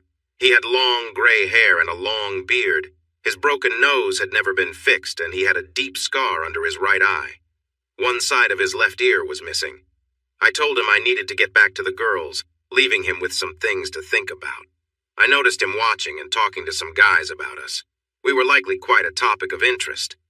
2 pitchers of beer don't last long when 5 people are drinking from them, so half an hour later, when the barmaid came to collect the empties, I asked her for a new one. She had a rough charm about her and didn't hide her interest in me. She looked at the girls. Are they yours? Or are you just looking after them? I felt Cece tense up. It seemed like trouble was brewing before the band even started. I was sitting between Cece and Amy and pulled them a bit closer, mostly to keep Cece calm. These 2 are with me. We're just checking out those 2. It might work out. What can I say? I have a lot of energy. The girls giggled, feeling more at ease. Flower and Jan nudged the barmaid to suggest that I might be looking for a big bed before the night was over. The barmaid couldn't help but glance at the table before leaning in closer. Cece reacted with a low growl. I turned to the waitress. Don't mind her. We've only had a little fun today, and she gets a bit cranky if she doesn't get enough attention. I gave Cece a gentle squeeze on her shoulder for a moment to lighten the mood. Just stay cool. I want to save some energy for those 2. Amy can keep you company tonight. Amy quickly picked up on it and playful nudged Cece's side, encouraging her to relax. Exactly, we'll have our own fun. I felt good, enjoying the lively night while the waitress looked at me, hesitated for a moment, then went to get our drinks. The band started up and they were pretty good. Soon we were all dancing. I danced with each girl, except for the slow songs which Cece took. After the second set, she suggested I dance a slow one with the others to keep things balanced. It was strange, but the girls wouldn't dance with anyone else but me, likely still feeling shy. I spotted a decent-looking guy at the bar and walked over to buy him a beer. He had been glancing at Flower since the band began. Hey there, can you do me a favor? My girls love to dance, and I can't dance with all at once. Would you dance with them? No funny stuff, though. They're all going home with me. If they say no, it means no, understand? He looked at me like I was offering him something amazing. I brought him over to my table. Girls, this is Todd. I hear he's a great dancer. Who wants to show him how it's done? Before he could even set down his drink, Flower was pulling him onto the dance floor. The night had been going so well. We'd made new friends, and the tables were packed with everyone laughing and enjoying the music. Cece was thrilled when I told her I'd save all my dances for her, and even Flower was bold enough to slip Todd her number. Everything was just right until the last set took a turn. While coming back from the bathroom, the waitress pulled me onto the dance floor. I didn't want to cause a fuss, so I went along. Cece was laughing and having fun until she spotted me with the waitress, and her smile faded quickly. Meanwhile, Jan was sitting at the table when a big guy came over and grabbed her wrist, trying to pull her to the dance floor. She was clearly uncomfortable, shaking her head and resisting, but he wouldn't let go. I immediately stopped dancing and headed over. Jan, would you like to go back to the table? I asked. She nodded, her face pale with fear. It was obvious she didn't want to go with him. Turning to the man, I calmly said, She doesn't want to dance right now. Maybe you should ask someone else. The guy, who looked pretty rough and was clearly a bit drunk, shot back, This isn't your business. Sighing, I reached for his hand and gently twisted his pinky back, a move I'd learned in self-defense training. He let go of Jan immediately, and she hurried back to the table. I stayed with her to make sure she was okay while Todd tried to help her calm down. Just as she was relaxing, the guy stormed back to our table, clearly angry. He sneered at me, saying, Who do you think you are, bringing in all these pretty girls and keeping them to yourself? I'll take her back to dance, and maybe she'll come back when I'm done. Years ago, a friend taught me some useful self-defense techniques for situations just like this. I stayed seated, grabbed the edge of the table, and pushed it sharply into his legs. The surprise and impact made him stumble forward, using his hands to brace himself. Seizing the moment, I steadied myself and delivered a quick, controlled move to push him back, hoping it would end the confrontation. The scene left a bit of tension in the air, but everyone around us rallied together, helping Jan feel safe and letting her know she was surrounded by friends. The rest of the night may not have been as carefree, but we all stuck together, looking out for each other until it was time to head home. Your elbow is much faster and stronger than your fist, and I was not being gentle. The man fell to the floor, unconscious. Todd stared at me in disbelief. Jan stopped crying and even smiled for a moment. She started to go over to him, perhaps to kick him, but I stopped her. "That's enough, Jan. He can't hurt you anymore." Meanwhile, back on the dance floor, things were getting lively. Cece and I passed each other. I was taking Jan away from the troublemaker, and she was getting the waitress. Cece was yelling at the waitress to keep her hands off her boyfriend. The waitress fired back, saying if she ever got me, I wouldn't stick around. Cece was big and sensitive about her weight, so it stung. Amy and Flower, along with another girl they had met, were trying to calm Cece down. One of the bartenders had grabbed the waitress to keep her away. I gently took her arm, trying to lead her back to the table. She turned and slapped me hard enough that everyone could hear it over the music. She raised her hand again, but I stopped her, turned her around, and swatted her on the shoulder. Then I grabbed her hair and brought her face closer to mine. "If you don't settle down right now, I'm walking out of this bar, heading back to your dorm, packing my things, and you won't see me again. It's your choice." I let go and stepped back. She looked at me for a moment before bursting into tears. "Please don't leave. I'm sorry." How could I stay upset with her? I hugged her back. She turned to the waitress and extended her hand. "I'm sorry." The waitress hesitated for a moment, but then took it. Cece pulled her in for a hug. I thought it was a kind gesture. Amy later told me what really happened during that hug. While hugging, Cece warned the waitress, "If you touch him again, you'll regret it." The waitress, not backing down, replied, "If you turn your back on him, I'll have him and be gone before you can even grab a snack." It nearly sparked another argument. When we returned, the manager was looking down at the man still lying on the floor. "What happened to him?" he asked. I shrugged. "I'm not sure. Maybe he drank too much and passed out. You might want to cut him off earlier next time." He smiled slightly. "Looks like some people can't handle their drinks." He turned to his friends. "You guys, pick him up and put him in his truck. He can sleep it off there." The girls were gathering their things. "Leaving already?" he asked, pretending to be surprised. "Yeah, I need some rest," I replied seriously. "Well, have a good night. Come back any time." I sent the girls out to the car and then bought them all a shirt. The bartender gave me mine for free. "I'm glad you're not from around here. I don't think I could handle this kind of excitement regularly." "What excitement?" I asked. "This isn't a typical Saturday night. What makes it so special?" I smiled, feeling a bit innocent. "Well, first, a guy shows up with 4 women and says he's with them all and they seem fine with it. Then he knocks out a really tough guy without even getting out of his seat. I don't think he even put down his drink. After that, your tall girlfriend almost has a fight with my friend who is a waitress because she seems to like you a lot. When you said it was time to leave, those women followed you out like a group of friends, leaving many of the guys here surprised. Not one of them tried to stop you. In fact, they all asked you to come back. You must be either the luckiest person, the bravest, or the smartest I've ever seen, or maybe all 3 to get through a night like this. It might not always be exciting, but it's definitely interesting." I offered my hand, and he shook it. "Well, I have to go now. It's time to get my kids to bed." We got back to the dorms before 1. Many people were still awake, and all the girls, except Cece, shared stories about the night. It added to the legend. Cece and I didn't talk much as we prepared for bed. I asked if she wanted me to stay at a nearby hotel. She gave me a look that showed she wanted me close and told me to get into bed. I still felt the warmth of her hand on my cheek, and when she changed, I noticed a perfect shape of my hand on her cheek. I felt bad and apologized, offering to kiss it better. She let me do that a few times before we cuddled up and fell asleep peacefully. On Sunday, I was pretty worn out. We went out for breakfast, then took Cece's car for a ride. We drove down winding mountain roads, and I wished I had my bike with me. We stopped at little shops and bought some silly souvenirs. She insisted I buy 2 big stuffed purple turtles, one for her and one for Amy. Amy wanted to join us, but I wanted some time alone with Cece. I think Cece would have let her come if I had said yes. Amy looked a bit sad when we left, so I promised to take them both out for dinner when we got back.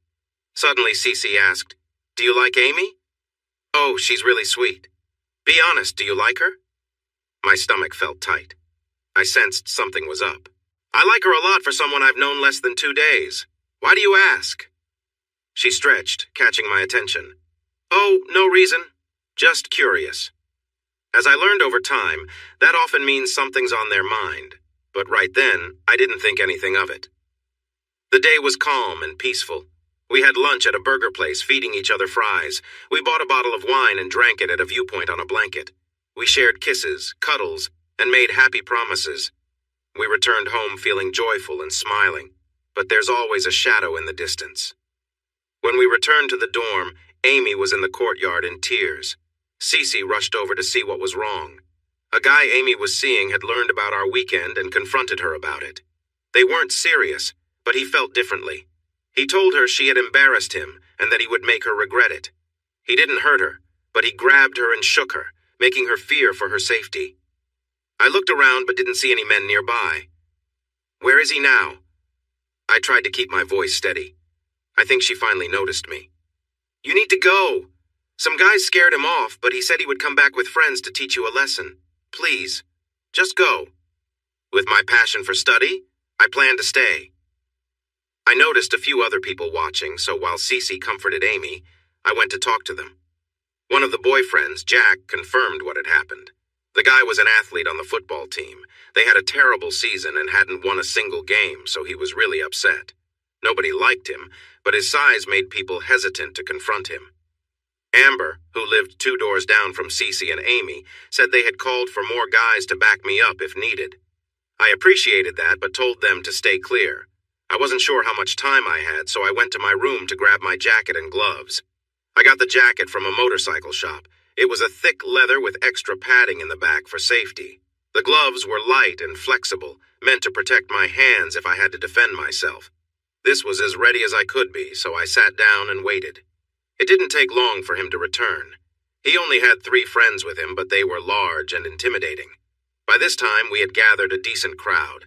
I asked everyone to stay out of it, and they agreed, as long as I didn't mind if they jumped in if things got rough. The group approached, and he shouted, "Hey, jerk!" I ignored him and continued to chat with Jack about harmless topics. He stepped closer. "Hey, I'm talking to you." I looked up, feigning surprise. "I'm sorry, were you addressing me? It's not Jerk. The name is James. Call me Jimmy. How are you?" I extended my hand. He looked confused. He almost shook it but pulled back instead, and a girl laughed. This made things worse. "Which one of you laughed?" I raised my hand in a calming way. "Please, sir, that kind of talk doesn't suit you. What brings you here? Let's sort this out quickly so my friends and I can return to our chat."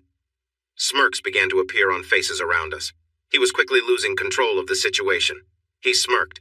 "I thought you were a tough biker. You talk like a weakling." "Weakling? I didn't realize that was still a thing. Are you saying I'm less of a man than you? Where's the proof for that? Maybe you see my good looks as a sign of weakness. Sorry, that's not my way, but I'm sure you'll find someone who agrees. Let me take this further. You don't think I'm tough, but you brought 3 friends to help you. What does that say about you? Even though you have a lot more weight than I do, you still doubt you can handle me alone. Maybe that makes you the weakling." I said this on purpose. Angry people make mistakes.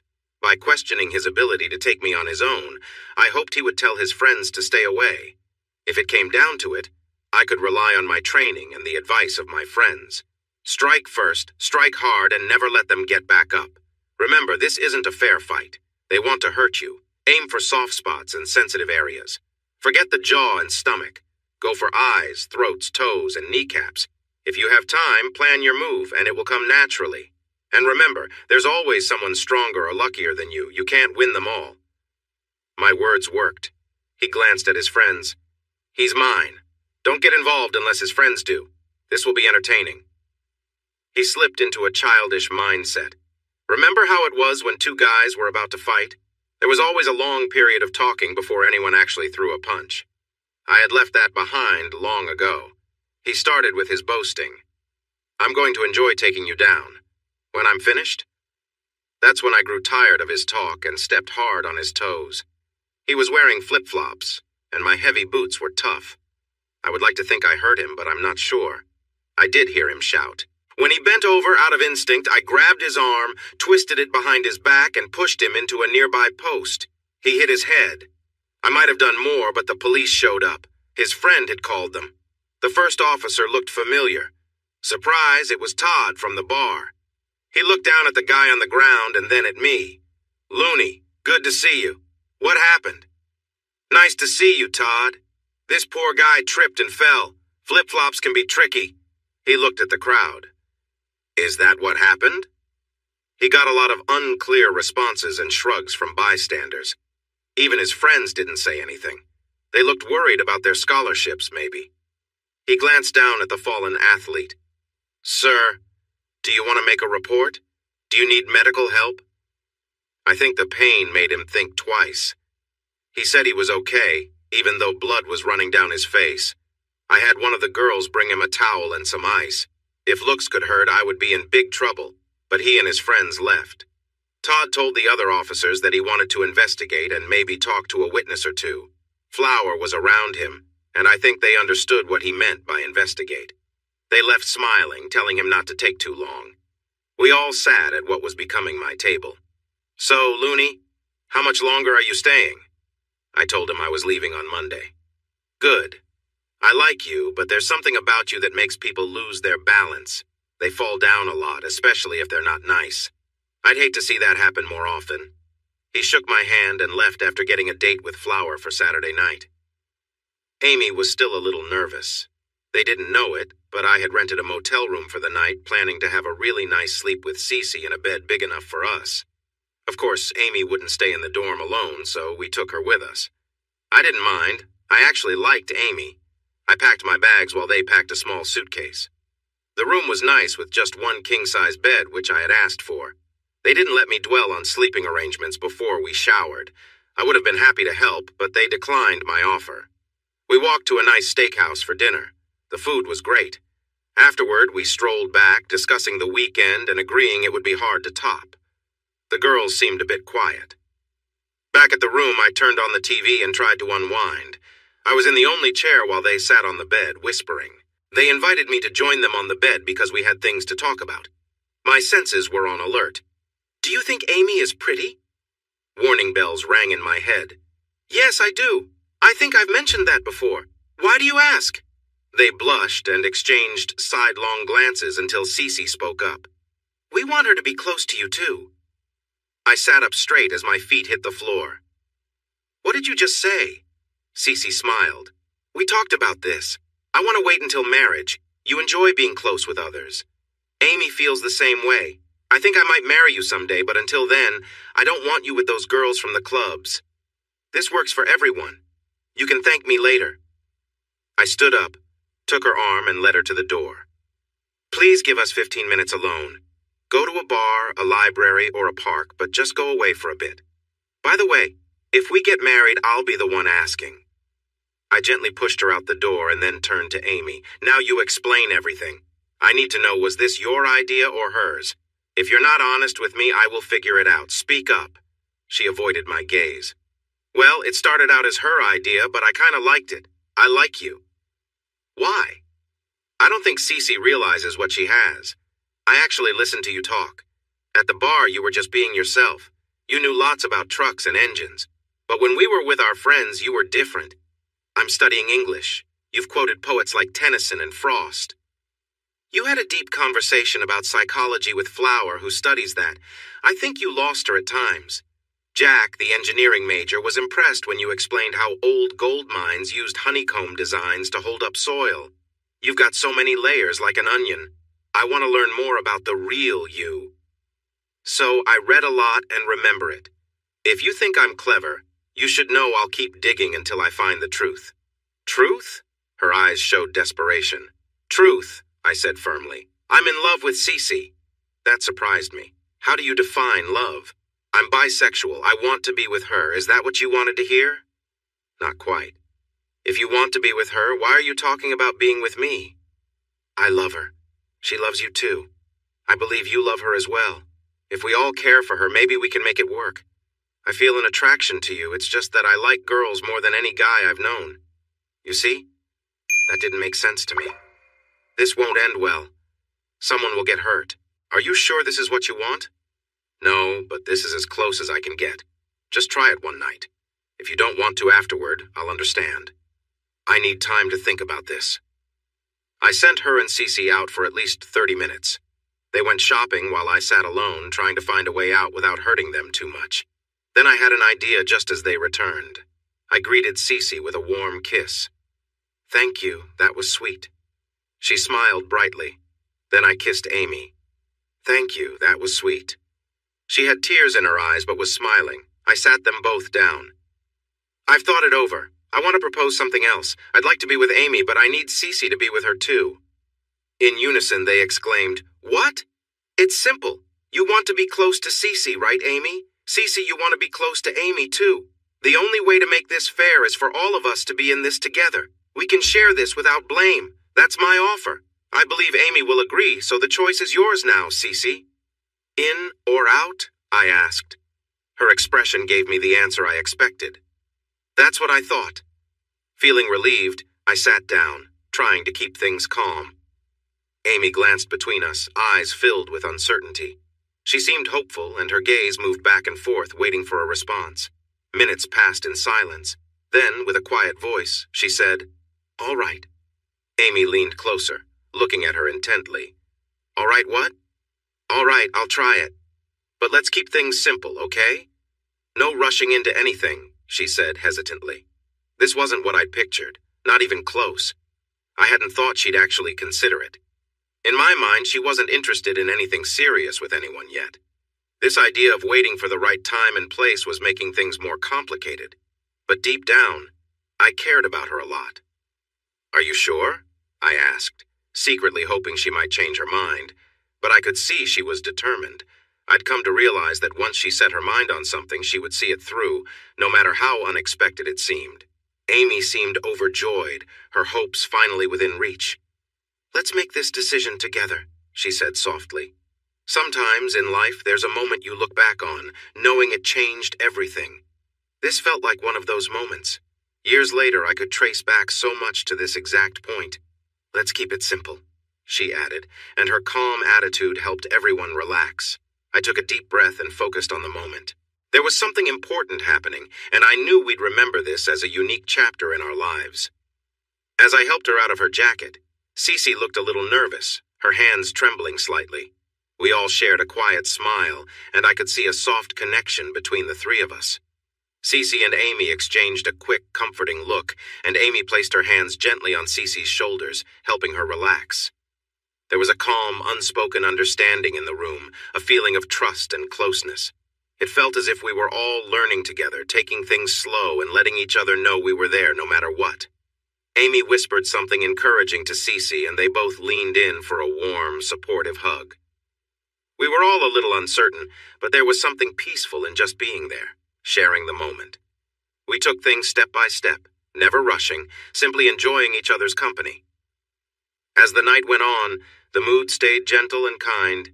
Cece gave Amy a reassuring smile, and Amy guided her, offering gentle words and laughter.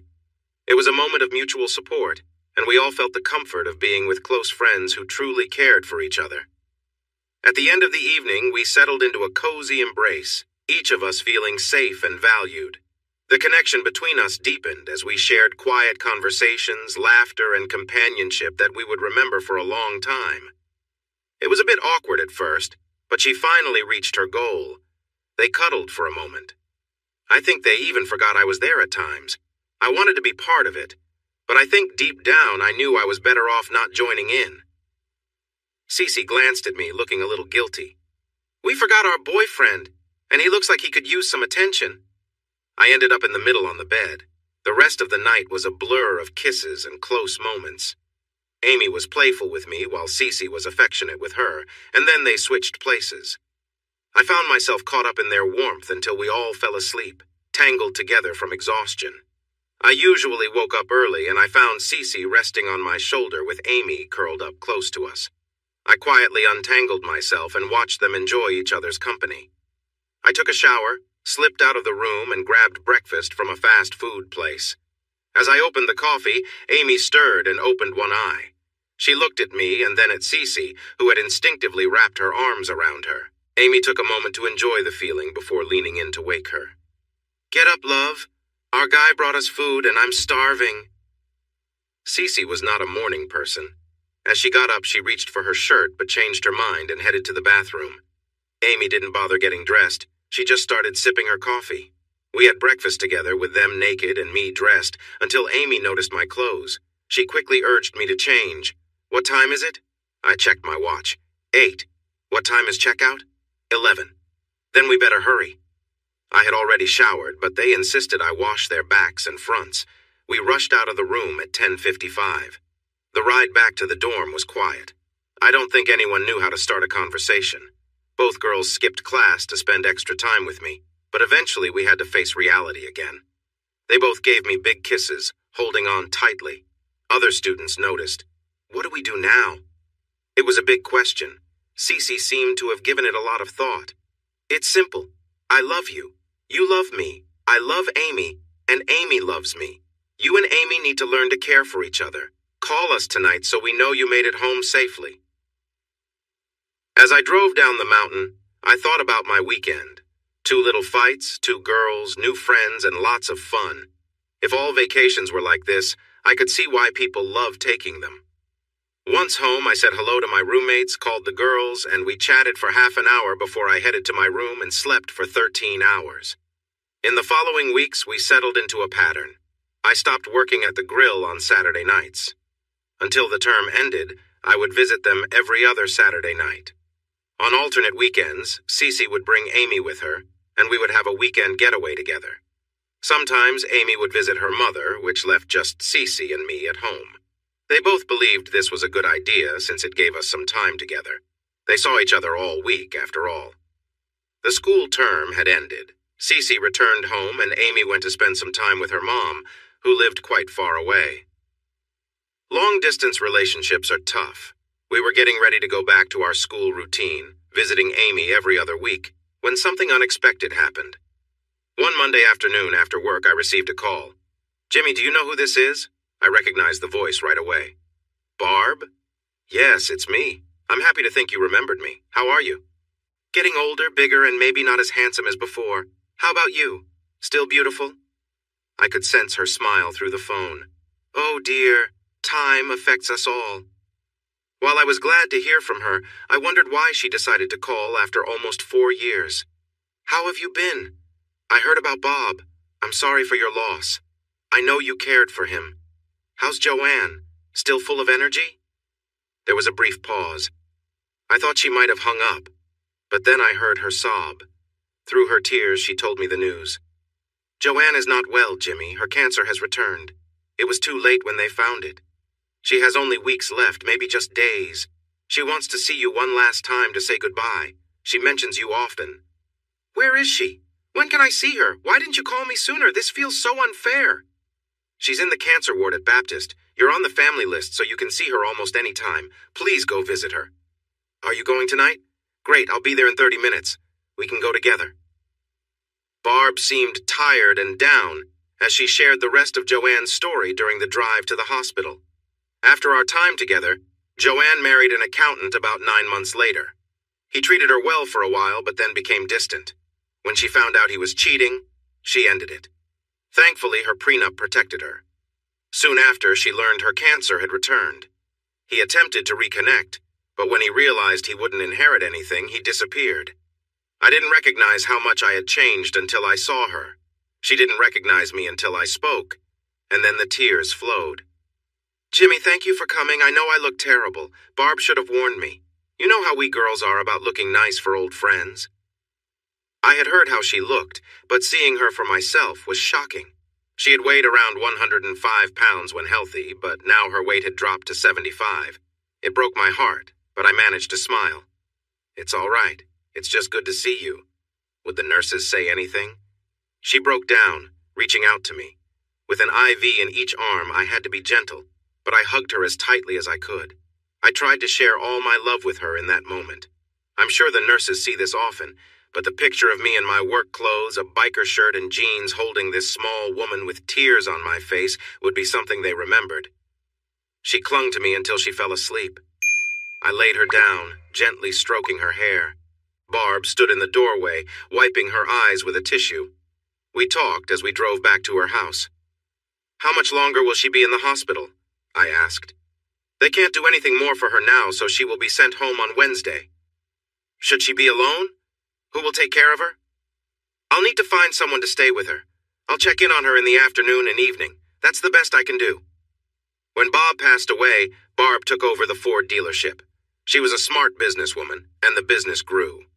Bob's first wife's family was surprised they were left out of the will, but since Barb got along well with Bob's two sons, she gave each of them 18% ownership to keep them satisfied at the dealership. They all got along nicely. Bob's first wife was doing well on alimony, and to strengthen her bond with the sons, Barb gave her 4% ownership, with a promise that she could only sell it back to them. She received a quarterly dividend that was better than her old alimony payment. Everyone felt fairly happy. Barb worked in her office, keeping a close watch on the business. In the rural South, family means everything. The thought of Joanne being alone in her final moments made me very sad. Doesn't she have someone like family or an old friend who can be with her? No, dear, she doesn't. No siblings, and her mother is unwell in a retirement home. There's no one. I decided to help out of love, not knowing how much it would mean later. I'll stay with her after my shift. I can be there at night. Just have someone here so I can get to work in time. I can't let you do that. You have your own life. She wouldn't want you to spend your time on her. I want to do this and you can't stop me. Please have the nurse help me tomorrow so I can make her comfortable, and come by to help get her settled. I'll take it from there. Barb later told me she was upset at first, but in the end, Barb said to her, "Look at how big he is. Do you think two women who aren't close to his size could change his mind? I think we're stuck with him." When I arrived, she greeted me with sharp words, asking me to leave the sick woman alone. I wasn't wanted there, and if I didn't go, she said she would call the police. I just smiled and asked the nurse to show me how to check her IV and organize her medicine schedule. "If you want me gone, Joanne, just get up and throw me out.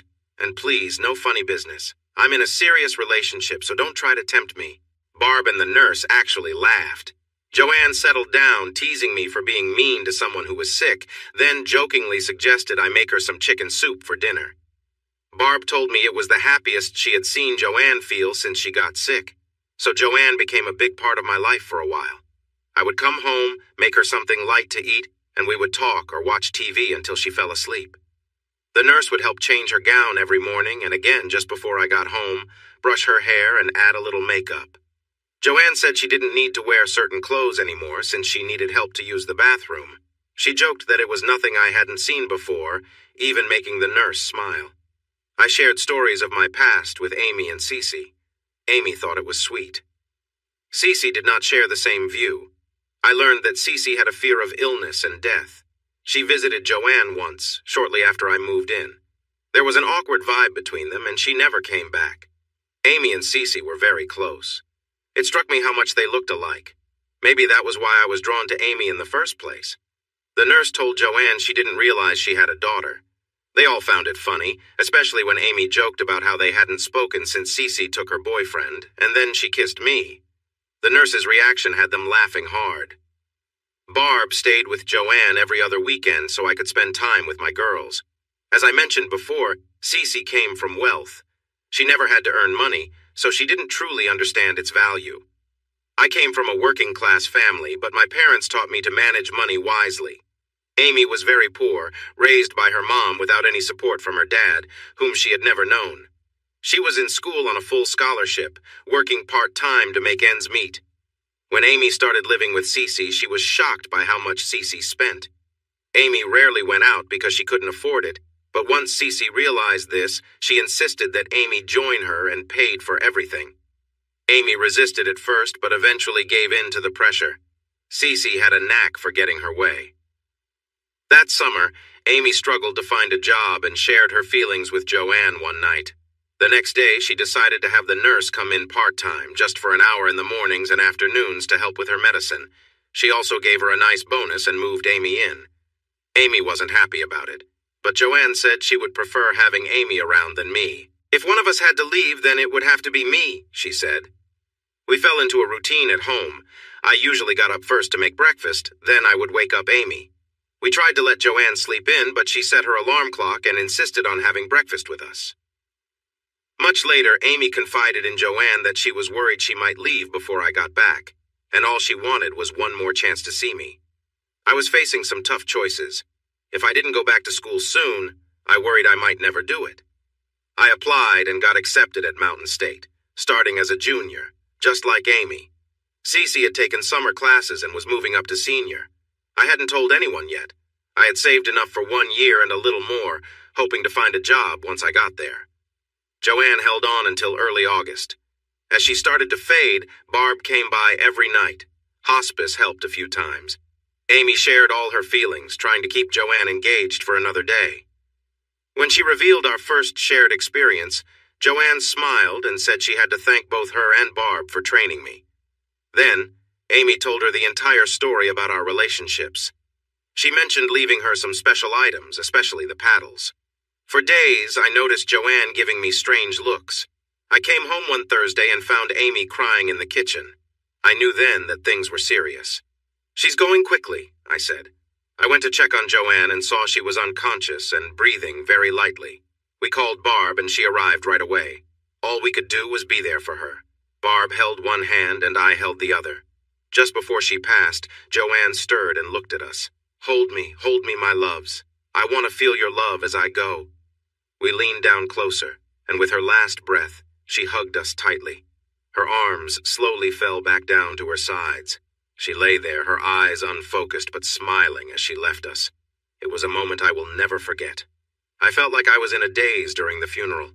Barb took care of everything. There were very few people at the service, just Barb, Amy, me, my family, and Joanne's former sister-in-law. Cece didn't come. Barb insisted we stay at the house until school started, saying Joanne wanted it that way.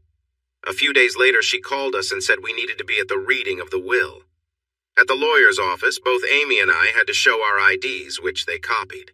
I was surprised to see her ex-husband there, while Barb was present as the executor. The house was left to a cancer foundation. The furniture and home items were also donated to charity after some things were taken out. Her ex-husband received a certificate for a lifetime supply of health products, up to 12 a week from the local pharmacy. The woman my client had been with found out she was going to have a baby, even though her husband had a procedure to prevent that years ago. He stormed out of the office, angry and yelling at everyone around. It was Joanne's last joke on him. Amy and I received big yellow envelopes that we had to sign for. We were told not to open them until we were home with Barb. Barb also got one. Barb opened her envelope first. She was set to receive all of Joanne's jewelry, except for a special strand of pearls that Amy liked to admire. Those pearls were in Amy's envelope. Barb also received a fee for her role as executor, which she decided to give to a cancer charity. When Amy opened her envelope, she collapsed. Inside was a check for being with Joanne's that was about twice the amount a nurse would normally get. There were also 2 letters. One was for her to read alone, and the other was meant to be read out loud. She began to cry before she could finish the first sentence. I picked up the letter and read, "Amy, my dear, this is how I see you. You have shown me that my biggest regret was not becoming a mother. You have given me a taste of what I missed out on, and instead of resenting you, I find myself loving you even more. If I had a daughter, I would wish for her to be just like you. I know we are the same size, and I've seen you admire my fox fur coat. It belonged to my grandmother, and she wanted me to give it to my daughter. I want you to have it, especially since it gets very cold where you study. Please go through my closets and take anything you like. Wear those clothes with pride. They come from love. Finally, I want you to have my car. College students need reliable transportation. It's a bit older, but I hardly used it. It's in good shape and should serve you well for many years. Barb has something for you as well, since car expenses can add up. One last thing. Jimmy, Look after him. He might need you soon, and be firmer with him. He takes you for granted. I wish you all the happiness and success in life. Your mother who never was, Joanne. Amy cried for a long time, then told Barb she didn't deserve it. Don't say that, dear. I've never met anyone who deserves this more. Accept it with the love it was given. Here are the papers for your car and the insurance forms. It's all been paid for. You just need to sign and pick up the tag. She also left this for you, $2,000 in cash for gas, tires, and any repairs. Barb turned to me. And Joanne is right about you, too. You don't appreciate her enough. Wake up, Jimmy. Now let's see what you have. I opened the letter first. Jimmy, my dear, the biggest mistake I ever made was not holding on to you when you turned 18 and never letting go. You were a good person, and you're becoming even better. I've had this for years and have changed the name a few times. I can't think of anyone else who deserves it more. Follow your dreams and inspire those who come after you. And if you ever have a little girl, Joanne is a nice name. Jimmy, you really should pay more attention. You won't find anyone better than Amy. Good luck in your life. Oh, and you should really cut your hair and shave. You're in college now. Love always, Joanne. It was an insurance policy that named me as the beneficiary. $40,000. Barb handed me the check. Here you go, Jimmy. Go back to school and get your degree. Come back to us and help more good men come into the world. We always need them. I felt like I could not stand anymore and slid to the floor. Amy knelt beside me for comfort. Barb shared that Joanne wanted us to have any furniture we needed for our new apartment. There was no rush. We could choose what we wanted. Before leaving, Barb said, "Good luck, my young friends. This experience makes me wish I had kids, too. I think I will adopt you in spirit. Come back and visit me sometimes. Now I will leave you to think things over." She kissed us both and left. We sat on the couch, holding each other and crying, a mix of sadness, joy, and shock. For the next few days, we walked around the house, marking furniture and packing things up. After a bit of doubt, Amy went through the clothes, picking out jeans, a few tops, and some nice dresses. She took most of Joanne's shoes because she had a lot. Amy said she had never owned more than 4 pairs at a time in her whole life. She even took a few evening gowns and one little black dress that looked great on her. We tried to involve Cece, but she wouldn't come inside. She said the house gave her chills. We kept collecting points for motel stays whenever we could. While we organized things, Cece was at her father's plant, busy with her internship. He was pleased to have her around, but kept her very busy, which made visiting her trickier. They say when it rains, it pours, both good and bad. When I put in my notice at Glib, I was told to see HR before making it official. Beverly, Joanne's former sister-in-law, was the HR director. She and Barb had helped return Joanne's ashes home and scatter them in the ocean. She often said that was her favorite memory of California. "Jimmy, we really hate to see you leave. You have been an excellent employee, and we have considered you for promotions several times. However, you've made it clear that you want to finish your education, so we've supported you. Remember when we first hired you? I mentioned scholarship opportunities. I'm happy to tell you that I can offer you this." She handed me a notification that I had been approved for a full scholarship to any state university I wanted to attend. If I maintained a 3.0 grade average, it would automatically renew for another year. You deserve this. Some people in management were unsure about you because of your appearance, but your community college teachers were really impressed and spoke highly of you. You have a great work history, and all your co-workers confirmed you are a good person. They felt proud that one of their own was being considered. Strangely, it was the way you supported Joanne, who was almost a stranger to you then, that made the difference. She noticed how I looked. Oh yes, remember this is a small town. People talk. So here I was. Thanks to Joanne and my careful spending, I had $53,000 in the bank, and besides my living costs, I didn't need to touch any of it for school. I had 2 wonderful friends who cared for me and each other. Life seemed great, but it could get even better. One day, Barb called me to invite me to lunch because she had something important to share. "Jimmy, drive your car. I run a successful business, so don't arrive on your bike. People notice." My car was older but well taken care of. I would have preferred to ride my bike, but I did what she said and arrived right on time. She probably surprised her staff when she greeted me with a big hug, pulled me into her car, and drove off. We had a nice lunch, but she wouldn't tell me anything, saying she had something to show me in her office later. We chatted about school, Amy, and the furniture we were moving into our new apartment. No more dorms for Amy and Cece. She shared stories about her life, explaining how running a business was tough but rewarding after spending years as a stay-at-home wife. She had a new boyfriend who was a bit younger, and she smiled while mentioning it. Holding my hand, we walked into her office. Once behind her desk, she switched to business mode. I was impressed. "Jimmy, how are you planning to get the furniture to college?" "Well, I thought about renting a big truck to make it easier in one trip.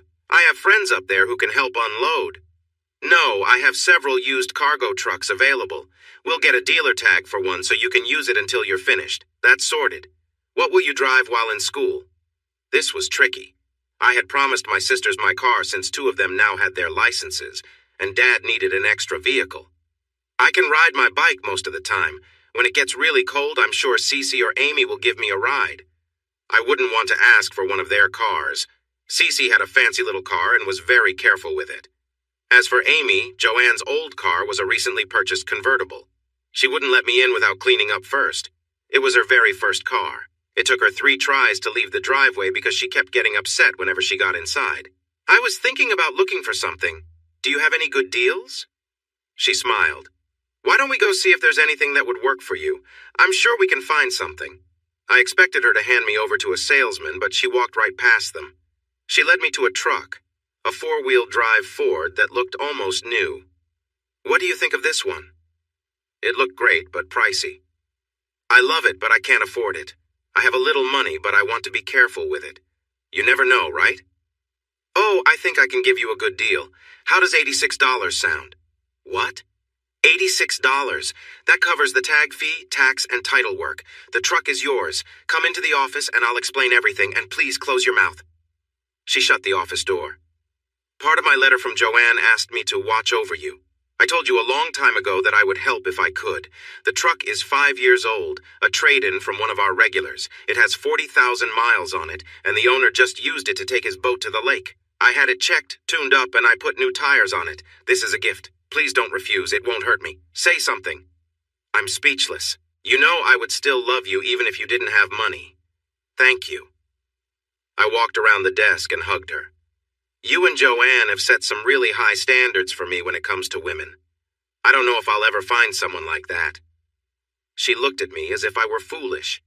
"That's not true. Haven't you noticed the girl who keeps following you around? Wake up, Jimmy. Now let's sign some papers. I already had the mechanic put your tags on the truck." I had a great vehicle. Amy had a nearly new car, and while we weren't rich, we were doing better than before. We found a nice apartment not far from campus and had some lovely furniture for it. Life was getting better. Before we left, I stopped by Joanne's house. I went alone at night. We had already given the keys back, so I stood by her favorite flower bed. I took a small amount of her ashes from the urn and spread them there. I couldn't stand the idea of her being completely gone. To honor her last request, I had cut my hair and trimmed my beard very short. As I scattered my hair around the bed, I said my goodbyes. "Thank you, Joanne. I love you. Goodbye." It might seem silly or sentimental, but it made me feel better as I drove away. Well, here I was, Joe College. It was tough to adjust at first, but after a week or 2, I found my rhythm. It was easier because I didn't have to split my time between school and work. I decided not to work during my first year so I could keep my scholarship for the second year. It helped that Amy and I were in the same major and took many of the same classes. This meant we could study together and support each other when things got tough. Cece was taking a class on workplace relationships but hardly studied and still passed. Whenever she struggled, Amy and I would joke that another building might soon have her dad's company name on it. Warren was quite the notable graduate. Cece liked the dining room set and the living room furniture we brought, but she insisted on buying new furniture for the master bedroom. The bed was the biggest I had ever seen, often called a California king these days. It was useful. For a while, we tried sleeping together, but with 3 of us, no matter how big the bed, it didn't always work out. Amy and I were both larger than Cece, so she often ended up in the middle. When she got too warm, she would wiggle, and soon we were all awake. Amy was great at finding solutions, and this situation was no different. Do you remember those big purple turtles Cece made me buy on our first weekend together? To tell them apart, Amy tied a yellow ribbon on hers. Cece thought hers looked plain, so she added a white bow. If I came home and saw the turtle with the yellow ribbon on the bed in the master bedroom, it meant it was just me and Amy that night. If the turtle with the white ribbon was there, it was just me and Cece. If neither was there, it meant we were all together. If both turtles were on the bed, I took the second bedroom to sleep alone. There wasn't a set plan, but it usually worked. Sometimes having 3 people around can be a bit much. Cece was a bit grumpy with us in the beginning. We figured it was from the new living situation. It's one thing to see someone every few weeks, but living with them is different. Amy and I had little trouble thanks to the prior weeks of living together while we helped Joanne. I was usually the first one up. Most of our classes started around 9, so I had time to shower and make breakfast before waking the girls. Amy could cook, but her options were limited. Cece didn't cook and wasn't interested in learning. My experience as a cook was useful, and I enjoyed trying new recipes. Many college students don't cook much, so when word spread, thanks to the girls, I had to make extra food because friends would often drop by in the evenings. If they didn't, we had leftovers. I rarely had to wake Amy. As soon as the coffee brewed, she was up. Over the years, I often thought that if I could create an alarm clock that smelled like coffee instead of beeping, I could make a lot of money on college campuses. She would have her first cup of coffee, and then we would wake Cece up. She was not a morning person. We usually rode together, but after she made us late a couple of times, we told her to either leave with us or drive alone. After that, she was mostly ready on time. The big event, as Amy called it later, happened on a Friday night just before Thanksgiving. Amy and I were alone when Cece walked in. We stopped for a moment, but she told us to keep going. She watched as I helped Amy feel happy, then went back to her room. The next morning at breakfast, Cece told me to take a nap when I got home. Why would I need a nap? I asked. Because tonight is the night I want to start a new chapter in my life. I want you to be well rested so I have a good experience. Amy stopped eating and said, "Huh? You heard me. I'm tired of feeling left out. I've decided to marry Jimmy so it won't be like I'm giving away something my husband won't have." I had never mentioned marriage. We had our whole lives ahead of us, and while I cared for Cece, I wasn't sure if marriage was in my future. CE, I haven't asked you to marry me. I'm not making any big decisions until I graduate, and that's still almost 2 years away. You haven't, but I have time to change your mind. I know you'll come around, especially after tonight. Amy went quiet. I didn't notice then, but Cece had just told her that her time was limited. I also forgot how competitive those two could be at times. Cece was just being herself, confident and sure, always getting what she wanted. The idea that someone might stand in her way was not an option for her. We went to school in separate cars because Cece had a late class. We usually rode together in my truck. For some reason, Cece was envious of Amy's car. Before, we always took the Mercedes and Amy sat in the back. That day was the first time I saw Amy really stand up to Cece. They decided to take turns driving, and when it was Amy's turn, Cece refused to sit in the back. "We're too big for the back seat. Why don't you let Jimmy drive?" Amy said.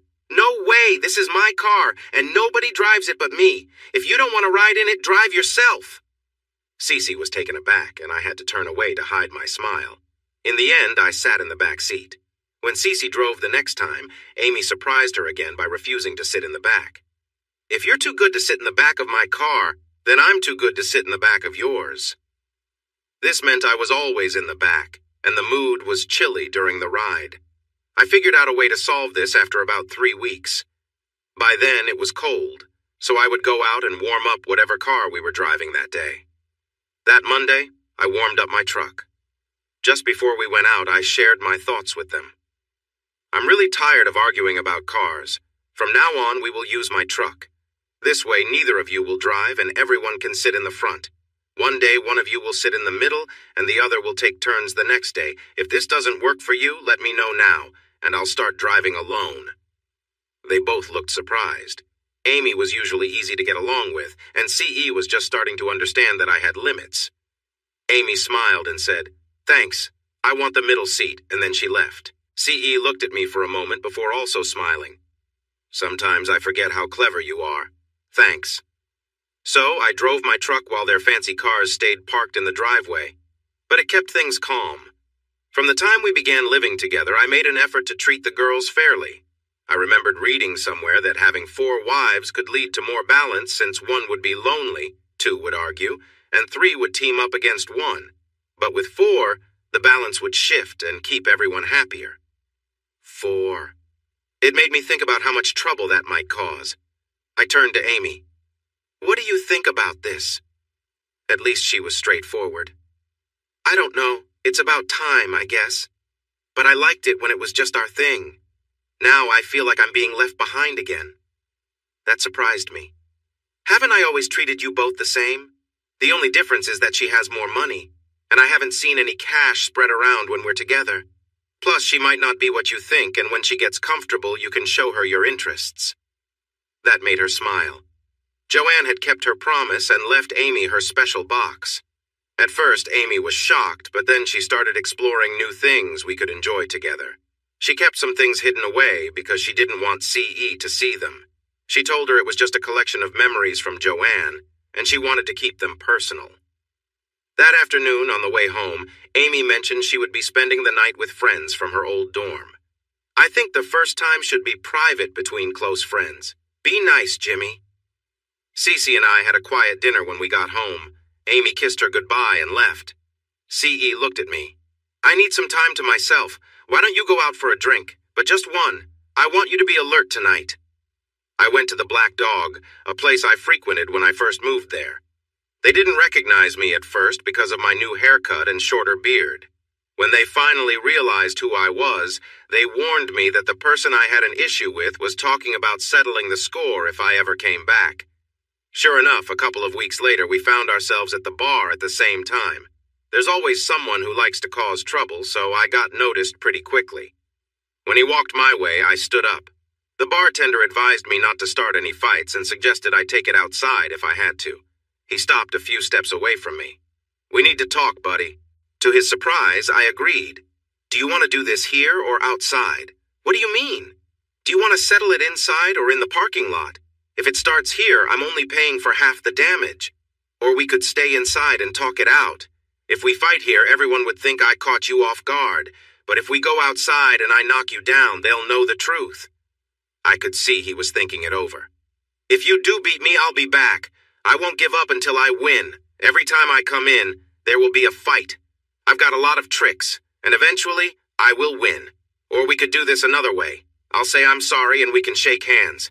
You'll tell everyone that I apologized, and it would be better not to fight someone like me. You'll still be seen as tough, and if people think I'm a little odd, they might leave me alone. It'll be better for everyone and no one gets hurt. Just think about it. He thought for about half a minute before extending his hand. I'm Bear. Nice to meet you. Just so you know, I can be a bit difficult when I've had too much to drink. I shook his hand. He laughed. I know what you're called. Loony. What else would you call someone a little strange? We sat down, and I told Bear I would buy the first round. The bartender said since we hadn't caused any trouble, our drinks for the night would be on him. 4 hours later, they carried Bear out and called Amy to come and get me. A few weeks later, Amy was with me when Bear came in.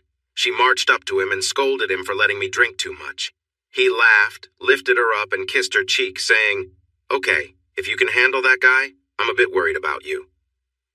From that night on, whenever Bear started to act up, Amy would pinch his cheek and start to lecture him like a child. He would always calm down. Everyone thought it was hilarious, but no one laughed in front of him. I came home to candlelight and soft music. CE was wearing a lovely blue outfit, my favorite color. There was a half-empty bottle of wine and glasses on the table. I picked up the wine and looked at her. She blushed and said that even though she didn't want me to drink, she felt nervous and needed to relax. I wanted to make the evening special, so I focused on her, doing little things I knew she enjoyed. Just as I was getting ready to do more, she gently held my head. You've had your fun with the snacks. Now it's time for the main event. Go slow and be gentle, but take charge, please. And I did my best. I tried to take my time, but CE was eager, and suddenly she pushed forward. She let out a small gasp and stayed still. Later that night, we lay close, enjoying each other's company. There was a warm sense of closeness as we relaxed together. Afterward, I cleaned up and we drifted off to sleep, feeling a deep peace and connection. The next morning, Cece woke up early. We spent some quiet time together, sharing our plans for the coming days. Cece mentioned wanting to take things slowly and thoughtfully, hoping to keep our connection strong. When Amy came home later, she joined us, and we spent time talking and relaxing.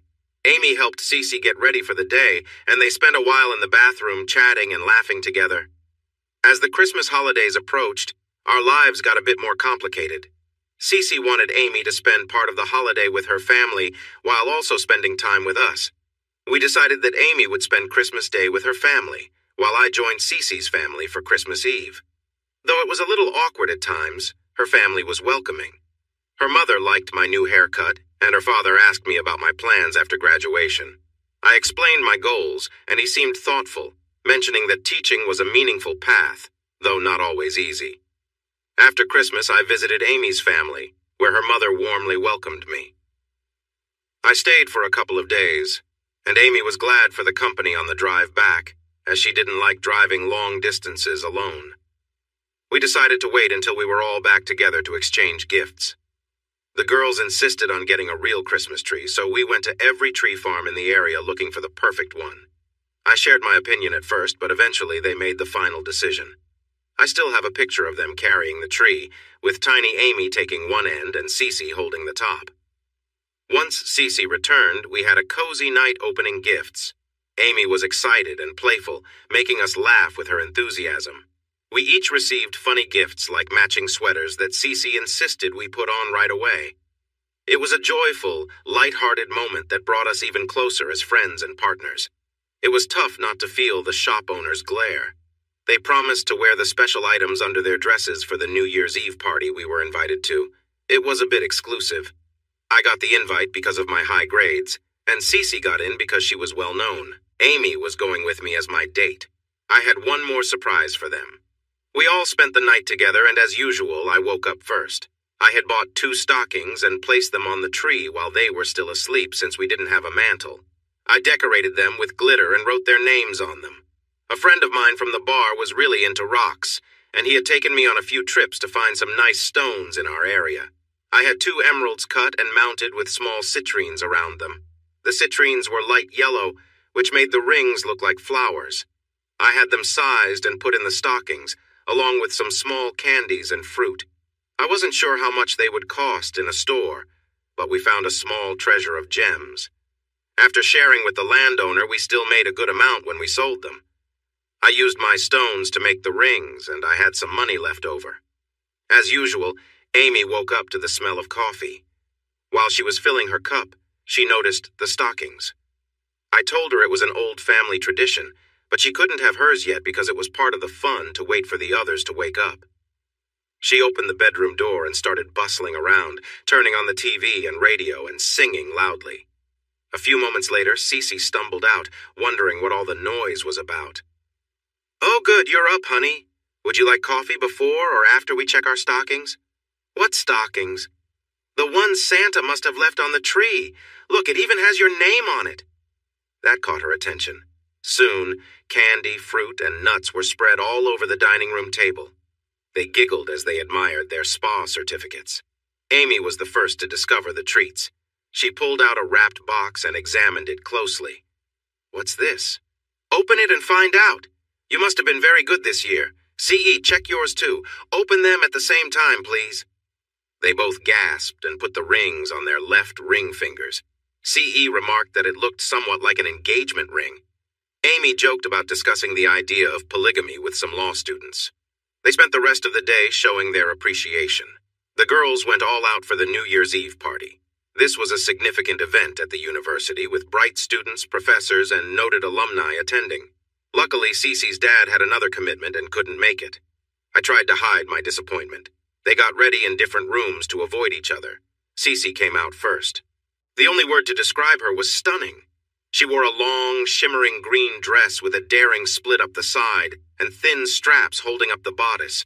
Her black hair was styled high, and she wore black heels that made her look tall and strong. But then there was Amy. She wore a simple black dress Joanne had given her. Her hair was styled to fall over one eye and curled at the ends. She had pearls around her neck, matching earrings, and her new ring. She also had a lovely coat draped over her shoulders and wore very tall heels. She looked like a classic movie star from the 40s. Cece's mouth dropped open. I think it was the first time she saw Amy as a true woman. Instead of the coat she planned to wear, Cece chose a mink wrap. As for me, I wore a new gray pinstripe suit with a vest. My grandfather's gold railroad watch was tucked in my pocket, the chain resting on my vest. I wore a white shirt, a nice tie, and shiny black shoes, along with a black coat for the cold. My hair was short but neat, and I kept my beard trimmed closely. I felt confident. To avoid any issues getting to the event, I hired a limo. People stopped to look when I helped Cece out, but they really stared when I did the same for Amy and walked in with them on my arms. We made a grand entrance. Women and men both eyed us curiously, wondering about my wealth. I had a smile on my face that practically shouted, "Yes, I'm with both of them." At that moment, life felt good. We mingled and chatted with a few acquaintances. Many people greeted Cece because of her family connections. Both girls were surprised when my English professor came over with the department dean. They congratulated me on an essay I had written and encouraged me to submit it to the university literary magazine for publication. I introduced the girls, and they seemed curious about seeing us together. The dean asked if they knew about my writing talent, and Amy surprised us all. "Of course. How do you think he managed to be with both of us?" I thought Cece might laugh too hard. They looked a bit uncomfortable and excused themselves. They weren't far when laughter erupted. Cece hugged Amy. "Wow, I think I'm starting to influence you. You said exactly what I was thinking." The girls were most surprised when the band began to play. This was no small group, it was a full orchestra. Joanne had taught me how to dance well. I can dance the waltz, foxtrot, jitterbug, and I could even tango if I practiced a bit more with my partner. Women are often great dancers, and CE and I looked good together. But Amy really stole the show. One of the few nice things she had growing up was dance lessons. I learned that her mom cleaned the dance studio to pay for them. After a few dances, we moved smoothly across the floor. I even convinced the band to play a tango.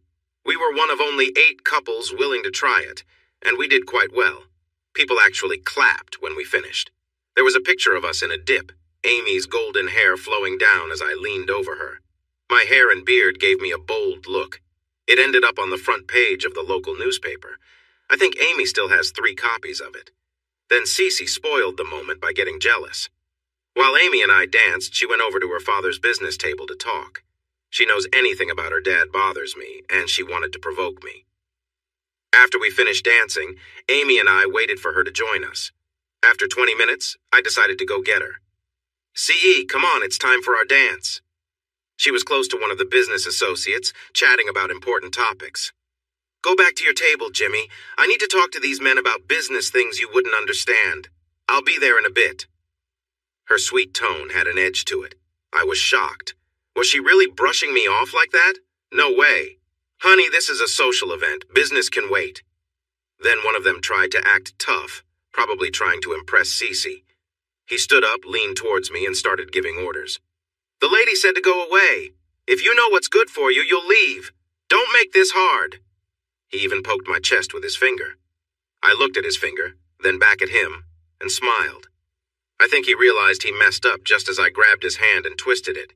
He had to move with me to avoid hurting himself, and soon he was on his knees. I looked down at him. "If you're a good businessman, you should remember this. Never make a threat unless you can back it up. Don't underestimate your opponent, and never put yourself in a weak position. If I were to say, hurt your wrist, do you think you'd remember this next time?" I said it all with a calm voice. I moved so fast that only the people at the table noticed what was happening. He looked up at me. "Please don't hurt me. I'm sorry. Please forgive me." I was tired of the whole situation. I let him go. "Since you asked nicely." I turned to Cece. "You're right, Cece. I don't see what's so important about business that you would treat your friends this way. I don't want to understand if it's going to be like this. I'm glad I'm going into teaching." I nodded towards the table. "Good night, gentlemen. I apologize for the interruption.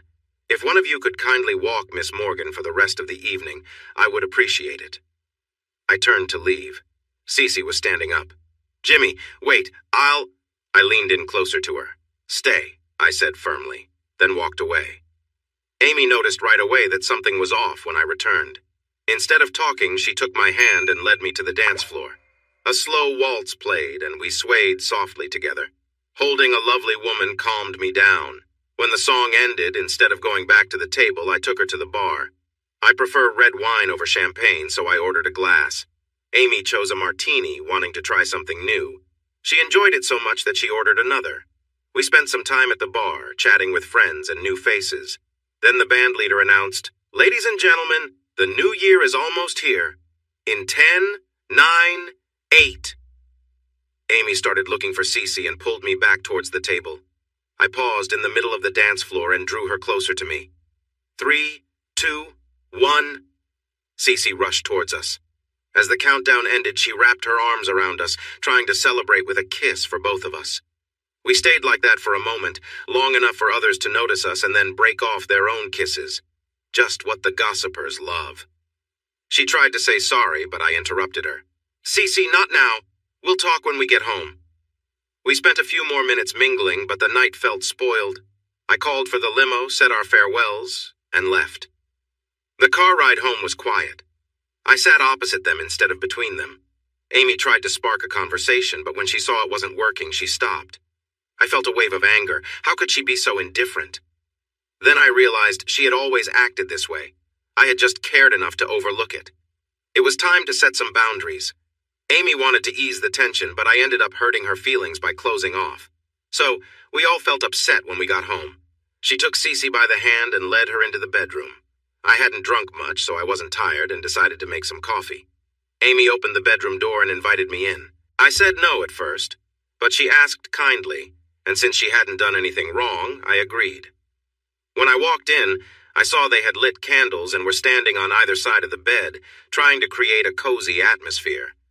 Instead of feeling excited, I felt frustrated. I've often wondered why people think that physical closeness can fix almost any problem. It might work for some, but not tonight. Not for me.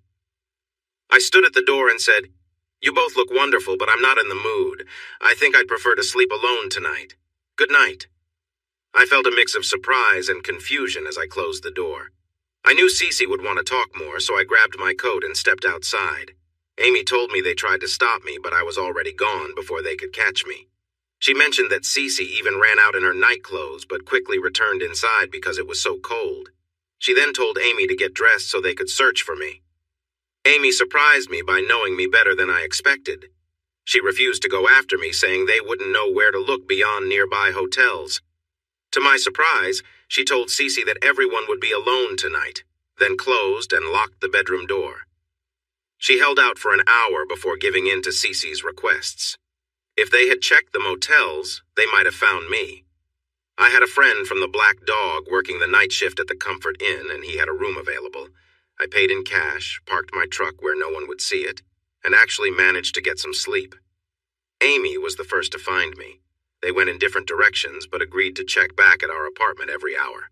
This was before cell phones were common. I was at a small diner when Amy spotted my truck. I saw her through the window and wondered if she would come inside.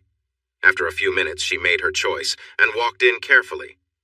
I sensed that if I startled her, she might turn around and leave. She slid into the booth looking uncertain.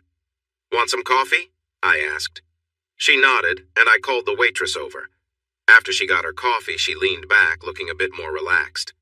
"I'm sorry, Jimmy, we should go." I stopped her. "Why are you sorry? You haven't done anything wrong. I was trying to get away from the situation we're in, the whole thing with Cece. It can't last like this, Amy. Cece is graduating soon, and then she'll be gone. Trust me on this." Tears ran down her cheeks. "You're wrong. She'll never leave us. She loves us. We cried all night, Jimmy. We couldn't sleep. Please come home. We'll figure this out. She promised to change. You'll see." I held her hands gently. "Amy, she won't really change. She's set in her ways. I believe she loves you. I believe she loves me too. But I think part of her attraction is that we are something her father wouldn't accept, and living together complicates things even more. But even if she leaves, I will always care for you." She pounded her hands on the table. The waitress noticed, but I waved her away. She won't leave, you'll see. She loves us. She'll always love us. You're mistaken, Jimmy. Please come home. Everything will be better. As I sat there holding her hands, I realized two things. Amy cared for Cece more than she cared for me, and I probably felt the same way. When Cece eventually left us, it would hurt both of us deeply, so we went back home. Cece felt sorry for how she acted. She said that a mix of too much drinking and jealousy made her feel bad. She thought Amy and I looked so good dancing together that it hurt, while she felt awkward and out of place. We talked until we were too tired to continue. We all agreed to communicate better about our feelings. After a few kisses, we made up, and when it was time to sleep, we all shared a bed, but no one was in the mood for anything extra. For the next few weeks, things were quiet at home. As spring came, our spirits lifted. We wandered through parks, went hiking, and joined a mixed softball team. Cece and Amy were a fantastic pitcher-catcher duo. I played as a center fielder and was okay, but we ended up as the league champions that year. I have a picture of Cece and me holding Amy on our shoulders with the trophy raised high. Our next big disagreement happened during spring break. Amy got a job as a tutor. She taught English to freshmen who were struggling. Most of them came from wealthy families, and this was their last chance to pass. Some of them were athletes worried about losing their scholarships. They felt a lot of pressure. Even with this, Amy was strict and didn't let them off easy. There were some complaints, and a few tried to bully her with their money and threats. So I decided to become a tutor too. The English department valued both of us, and I had gained a good reputation with the dean. I ran into him on campus 2 weeks later, and we exchanged greetings. It seemed like he wanted to ask me something. Finally, he spoke up. "James, those two lovely ladies at the party with you, one of them was Warren Morgan's daughter, right? Is it true you share an apartment?" I nodded. "And the pretty blonde, does she live there too? How well do you know them?" "Just a friendly relationship, sir. Good morning." I wished I could have taken a picture of the shocked look on his face. Cece was not happy about us tutoring at home. She felt it took away from our time together. I tried to explain to her why it mattered to Amy. "Cece, when you need money, where do you go?" "I go to the bank." "And how does the money get there?" "Daddy puts it in for me." "What if you didn't have a dad to do that? How would you get money?" She shrugged. "I guess I would get a job." Exactly. Amy doesn't have a dad with lots of money. She has to earn everything. That's why she tutors, to make her own money. We need to support her. But if she needs money, why doesn't she just ask us? She knows we would help her. She has pride. She's already sensitive because she can't pay for her share of the rent or groceries. She just wants her own money. Amy was sensitive about this. Thanks to Joanne, she had enough for the essentials this term, but anything extra she had to earn herself. Her mom wanted to help, but she was managing on her own. Amy told her she had saved enough money over the summer to handle everything she needed. One thing that made a difference was the thoughtful Christmas gift she gave to Barb. Amy had written Aunt Barb on the tags, and it surprised Barb in a nice way. Barb hadn't expected any gifts, which made her feel special. It embarrassed Amy a little because she hadn't prepared anything for Barb. The best part was a warm phone call they shared, which lasted almost an hour. After that, they started to chat regularly, about once every couple of weeks. They grew closer because Amy felt comfortable sharing her feelings and thoughts about her life with Barb. In late March, Amy even visited Barb. When she returned, she showed me a card Barb had given her. With this card, whenever her car needed servicing, all Amy had to do was show it, and the costs would be taken care of by Barb. I called Barb to tell her how much I appreciated this kind gesture. She scolded me for not joining Amy on the trip and had a serious talk with me about how I treated her. "Stop treating her like a child. Treat her like an adult publicly," she said. Looking back, I realized she was right. We often viewed Amy as the younger one in our relationship and acted accordingly. With spring break approaching, we all decided to go to Jekyll Island in Georgia. We had planned this trip for months. The place was beautiful, and back then it was quite affordable. Amy was saving her tutoring money for the trip. She was incredibly excited, especially since she had never seen the ocean. Then, 2 weeks before we were supposed to go, Cece announced she couldn't make it. Amy pleaded with her and begged her to change her mind, but Cece insisted it was a family matter and she just couldn't go. I was frustrated and decided to have a serious talk with her. "Cece, this is all Amy has talked about for months. Why can't you honor your promise to her?" "We're going. with or without you. If you choose to not join us, that's your decision, but we are moving forward. She was upset. Why can't you see? I have to take care of my family. We can always go another time. Cece, I thought we were your family too. It seems like what your dad wants always comes first. Now I'm helping Amy with some tutoring, and then we will finalize our vacation plans. Things became tense between Cece and me, and Amy found herself caught in the middle again. Amy even suggested we postpone the trip, but I lost my temper. You can decide what to do, but I'm going, even if I go alone. You choose. Cece watched as we packed the car. She still had 2 days before she needed to go home. Please don't go, she said. I'll make it up to you. Amy gave her a gentle kiss on the cheek and turned to me. Ready? I followed her lead and kissed Cece too. Ready? I tried one last time. You know where we'll be. Enjoy your vacation. She didn't respond as we drove away. For the first hour, Amy was quiet, but as we headed further south, she became more cheerful. She even let me drive her car for the first time, making me promise to keep it a secret. It was a 12-hour drive to the island. Once we settled in, Amy insisted we walk on the beach. The moon was shining brightly, and she stepped into the water. I noticed she had tears in her eyes, but I said nothing, knowing they were tears of joy. It's so beautiful, she whispered. That night we cuddled and fell asleep quickly.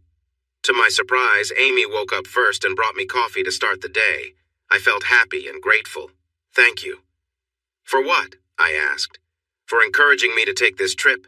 Now let's grab some breakfast and go to the beach. We spent our days relaxing on the beach, playing in the ocean, and even saw dolphins. One time, off in the distance, a whale surfaced. We visited a water park where she lost her top on a big slide. An attendant reassured her it happened often, but she was quite embarrassed. She even convinced me to join her on a half-day fishing trip. I worried we might feel sick at sea, but after a little while, we were fine. Amy caught many fish, and she proudly shared the photos when we returned home. She always carried a small camera, which is why I have so many memories from that time. One afternoon, I was resting while Amy felt restless. She went to get some snacks and drinks. When she returned, she was wearing her bikini top and shorts. What's that smile about? Are you thinking something funny? She asked. A pretty girl in a bikini driving a car. It's a nice sight. Why wouldn't I be smiling? She kissed me, opened a couple of drinks, and settled next to me. Just as I was enjoying our good time, a black car pulled up. C.E.! Amy shouted, rushing to the car. It was Cece. They hugged and chatted excitedly. She hugged Amy back warmly. As they approached me, Cece smiled. Hi, Jimmy. Happy to see me? The hope in her eyes was touching. You know I am.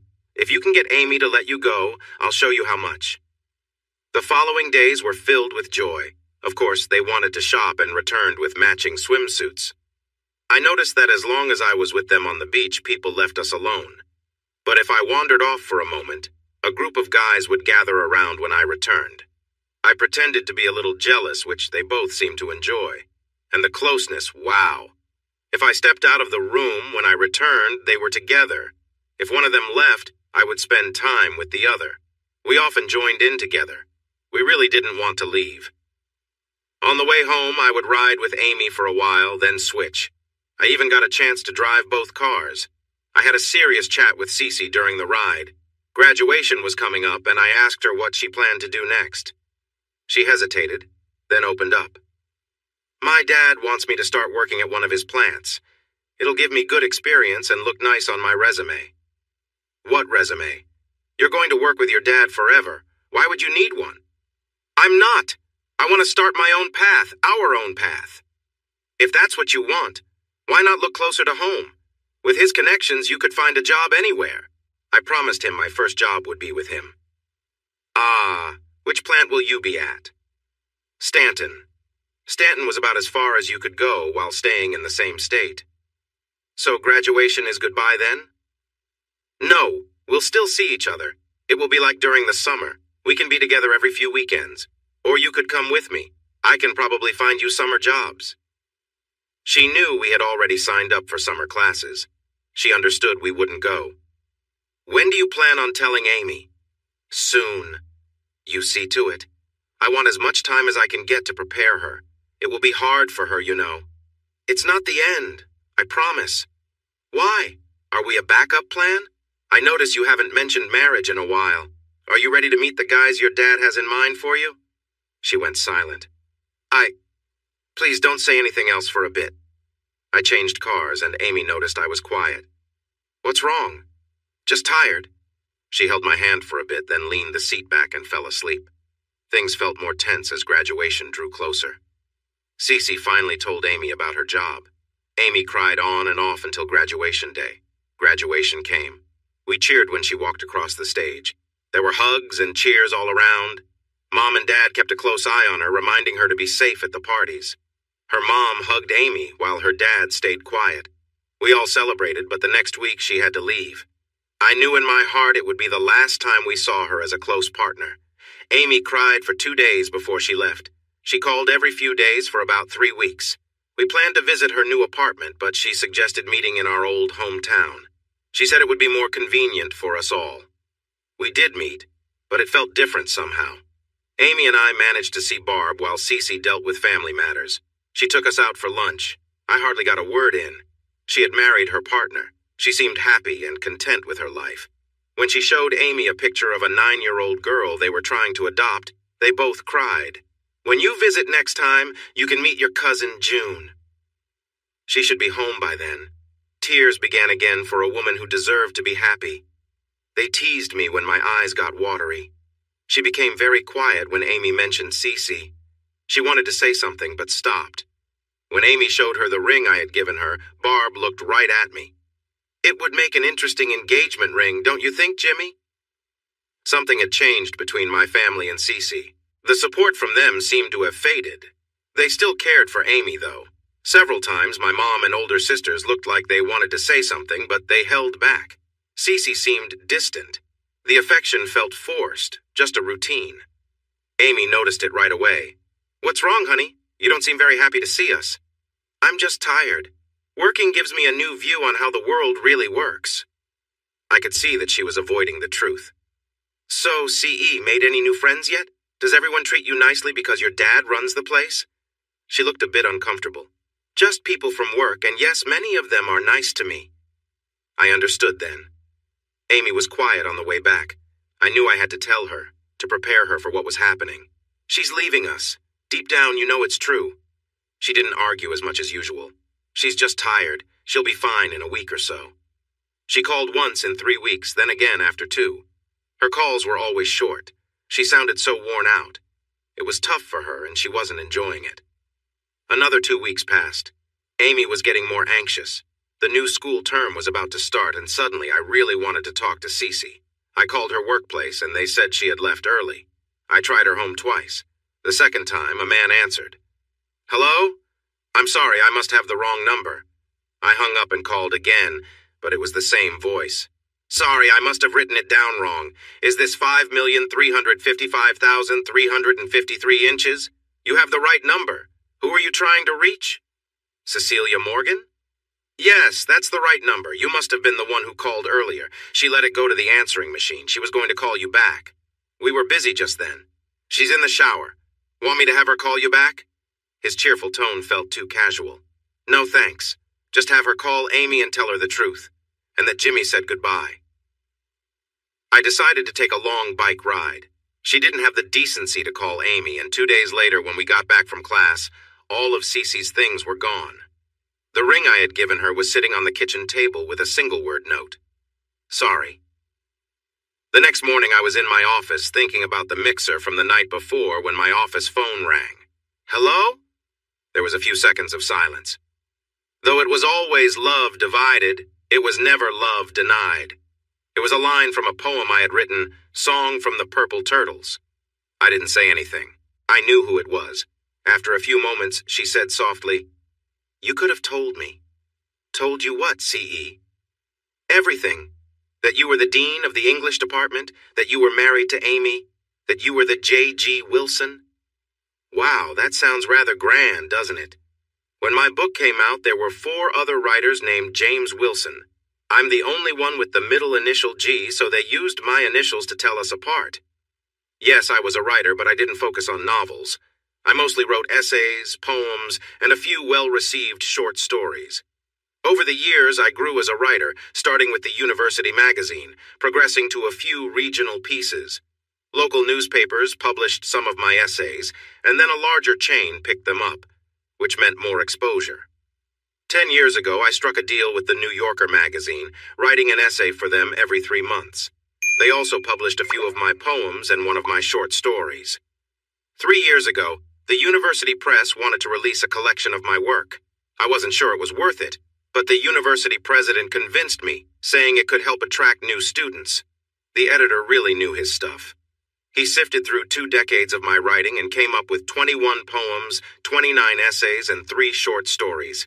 If I had made an album, it would have been a best of collection. The only new piece in the book was the poem she mentioned.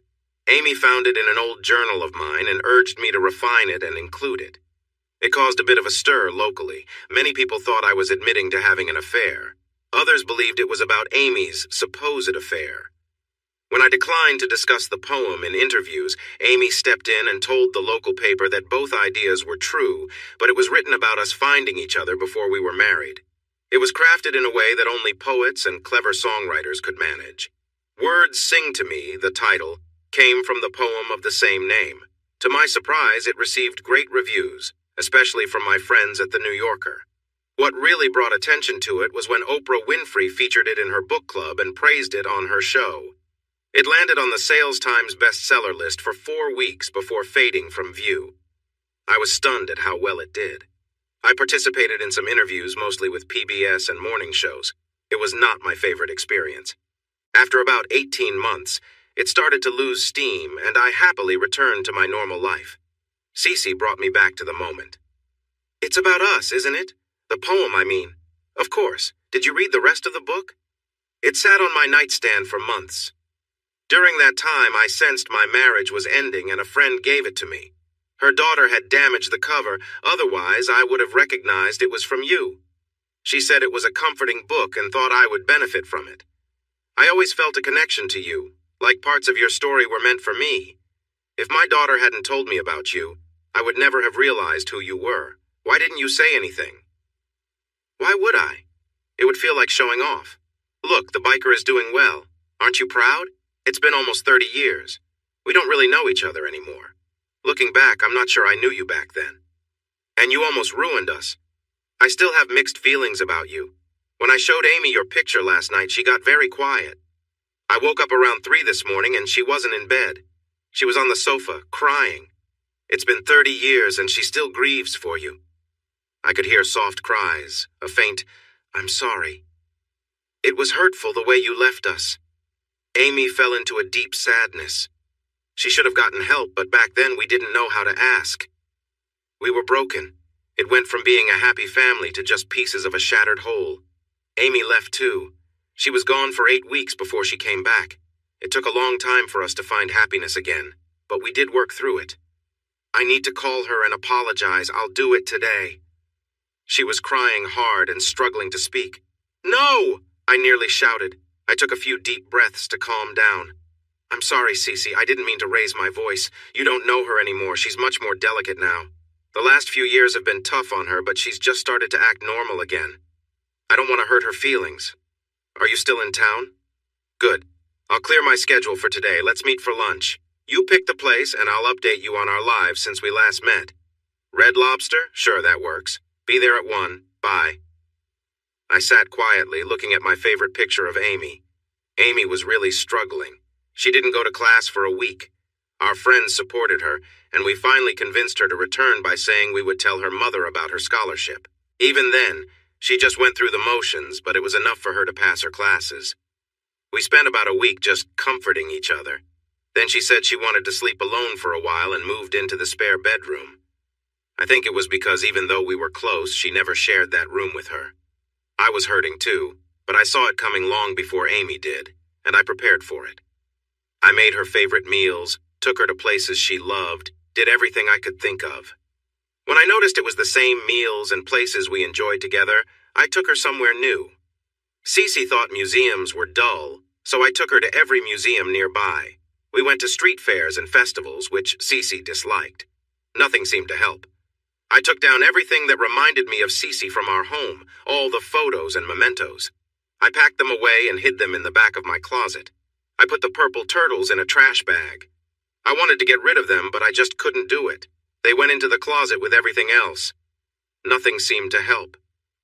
One day I came home and saw her taking her clothes out of the closet and dresser, folding them neatly. "Can I use your truck tomorrow?" "What for?" "To move. I can't stay here anymore, can't stay with you anymore. Please don't be mad at me. I just can't right now." I had a feeling this was coming.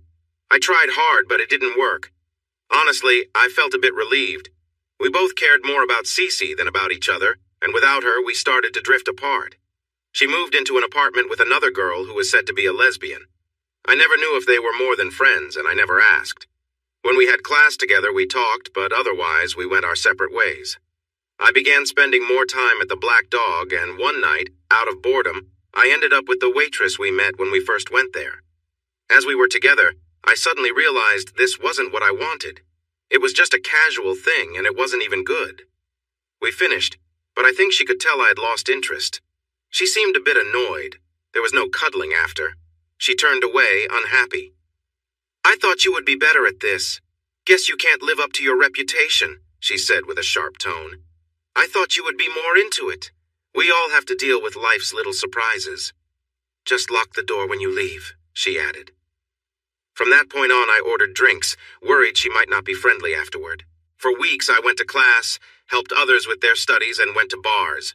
I started talking to Amy more, and our chats began to last longer. She mentioned missing my cooking, so I invited her over and made her favorite meal. She ate like she hadn't had a proper meal in a while and took the leftovers with her. "Wow, do you even cook anymore?" I asked. "No, the stove is broken at my place, and I think Charlene doesn't like real food." Charlene was her new roommate. "Well, if you get hungry, feel free to drop by. Do you still have your key?" She nodded. "I didn't think about returning it. I can give it back now." I stopped her. "Keep it. You might want to come back someday and need it." That slipped out before I thought. But it seemed to make her happy. She gave me her first real smile since Cece left, hugged me tightly, kissed my cheek, and then she left. 2 weeks later, I returned from class and found her sitting on the couch, hugging her knees. It looked like she had been crying. "Hi. Hi. Can you do me a favor?" "If I can. Take me for a ride. Make sure to dress warmly." It was getting colder. Riding season was almost over. I took her on the roads I knew she loved. I took her on the interstate, speeding up a bit. She liked going fast. We got home just before it got dark. I had made homemade chicken soup. I always cooked a big pot, not used to cooking for just me. I put it on the stove to warm up and sliced some bread for toast. We ate quietly, each lost in our own thoughts. While I was washing the dishes, I heard her voice. "Can I come home?" I didn't turn around. I just kept rinsing the plates. "Yes." "When? Is tonight too soon?" "No." I heard the door slam and then some knocking. She had locked herself out. When I opened the door, she was pulling a big suitcase. I helped her bring it inside. "Which bedroom?" I asked. "Ours." We prepared for bed quietly. She was already in bed when I got there, and she folded back the covers for me. I slipped in and wrapped my arms around her. It started with a little sniffle, then turned into loud sobs. I held her close, trying to comfort her. Eventually, she calmed down, moving from sobs to hiccups. "I love you," she whispered, falling asleep. She slept for 10 hours, waking up only when the smell of coffee filled the air, as usual. We were careful and gentle as we rediscovered each other, both mentally and in the little moments we shared. We learned new things about one another and fell more in love once again. She began to decorate the apartment, making it feel like ours. I knew why she was doing it and supported her, helping when I could and giving my honest opinion when she asked. I had the ring she gave back when she moved out, and I had another ring well hidden. One night, about 6 months later, I placed the ring on her finger while she slept. She didn't notice until she reached for the coffee pot. She paused, looked at the ring, kissed it, and gave me a smile that filled me with joy. At that moment, I realized that my life would not be complete without her. I took her hand and kissed the ring. Holding her hand firmly, I said, "Amy, I need to ask you a serious question." She looked a bit nervous, but replied, "You can ask me anything, love. What is it?" "Do you think you could be happy married to a teacher? I may not earn a lot, but I would love you." That was all I could get out before she jumped across the table, sending pancakes and scrambled eggs everywhere. It took a long time to clean up. On the floor, amid the hugs and joy, I think I heard a yes. And that's how we got engaged over breakfast on a Tuesday morning, her in my old shirt and me in my boxers. Quite the romantic, right? After we cleaned the kitchen, she shooed me out of the house. "Go to school. I have things to do. Looks like I might miss my first class." "What's so important that you have to skip class?" She gave me that look, the one that seemed to say, "Men just don't get it." Then she said, "I have a wedding to plan. I need to call my mom, your mom, and Barb. Now go." All three mothers, including Barb, whom Amy considered a second mother, gathered with us that weekend. We made plans and discussed all the details. I tried to share my thoughts, but they quickly pushed me aside. "Do I get a say in this at all?" 4 women answered together, "No." Then Barb smiled and added, "Now, ladies, that's not quite fair. He does get to say I do." She gave my hand a pat. "Now go ahead, Jimmy, we've got this." I did what anyone would do when they feel outnumbered and outmatched. I stepped back and took Barb's husband, Don, over to the Black Dog. I've often wondered how women create the idea that men are truly in charge of anything. I arrived early and watched her pull up in a beautiful Mercedes station wagon. Some things never change. Even with the years, she still looked great. I stood up and helped her to a seat. We locked eyes for a moment. She opened her mouth to speak, but I cut her off. "Let's have lunch first. I'm really hungry." We enjoyed a light meal before heading back to my office. I knew this conversation would take time and needed some privacy. One of the benefits of being in charge is having the larger office. She walked around, observing the mementos of my career. I had diplomas, a master's in literature, and a PhD in education. There were awards for my teaching and writing, certificates from community groups for my contributions, a copy of the New York Times when my book became a bestseller, and a photo with a note from Oprah thanking me for my signed book. There were also pictures of Amy and our kids. "How did all of this happen?" she asked. "Amy says it's because I went to college and never returned. After we graduated, we both sent out resumes to local schools to stay close to home. The dean back then encouraged me to apply for a grant for my master's, and I got it. Thanks to my mentors, I later earned my PhD. Once I finished, I was offered a teaching position. I navigated through office politics until I earned tenure. After that, it felt like I kept moving up the ladder until I reached my current role. The only place left to promote me to is retirement, and that hasn't happened yet. Amy got a job at the school where she interned, and for 6 years, she was our main support. While working, she also pursued her master's in primary education. After I found my position, she left her school job to complete her PhD. Now we're known as the Doctors Wilson. She came back to the education field and, like me, moved up in her career. This is her first year as the principal of the local middle school, which was her goal. She can retire next year and is considering it. Despite continuing our education, we managed to build a family, and that's where we are now. "Wow," she said. She was looking at a photo of my son in his military uniform. "You told me last night your daughter is in school here. Is your son still serving in the military? Where is he stationed?" "Arlington." She noticed the sadness on my face. "Do you want to talk about it?" I still remember when he got accepted to West Point. He was so happy. He graduated in the top 10 of his class of 230. He went to Iraq once, got hurt, came back for a year, and then returned for a second tour. His vehicle hit a bomb. He didn't pass away right away. He made it back to the States. He passed away at Walter Reed, but he did get to say goodbye. Tears were rolling down her cheeks. "I'm so sorry. I can't imagine how hard that must have been for Amy. It was tough on her. Really tough. My mom was still alive then, and she and Barb came to stay with us for a bit. It helped a little. I didn't know your mother had passed. I'm sorry. She lived a full life and had 9 grandchildren. 4 grandsons and 2 granddaughters carried her casket. Now, Cece, tell me your life story. I know who you married, H. Harrison Truman. Want to know how I know? 2 days after we got your note, I received a letter with nothing in it except a newspaper clipping. It was an announcement of your engagement from 3 weeks before. I guess your father sent it. I never let Amy see it." She had her hands over her mouth. "What must you have thought of me back then?" I was angry. Very angry. Looking back, it was probably for the best. Relationships like that often don't work out. College isn't really a good place for real-world decisions. We would have likely gone our separate ways eventually. She nodded in agreement. "I'm sure you're right, but I held us back by not having the courage to try. You know my dad disliked you? Want to know why? Because you never tried to impress him. His money meant nothing to you. All you wanted was me. Just me, not me and his money. He always felt like you were looking down on him, so he tried to keep us apart. All those business events he made me attend, that was his way of introducing me to men he thought were better for me, men he could control, and I fell for it. Harry worked for the law firm my dad used. He was the only son of the main partner. He was everything you were not. Clean-cut, eager to please, easy to manage. He never had his own ideas, just repeated what my dad and his dad said. It was a good match for both our families. I went along with it to make my dad happy. I was always his little girl, the princess who shouldn't be mixed up with the crowd. You know how spoiled I was. It was always about me. And with Harry, even before we got married, he kept me on that pedestal. But Jimmy, one of the main reasons I left was out of fear of you. Not physically.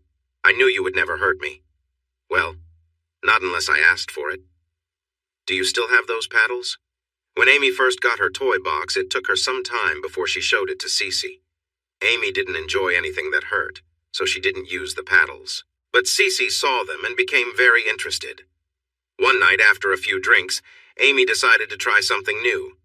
She gently tied Cece up and played a little.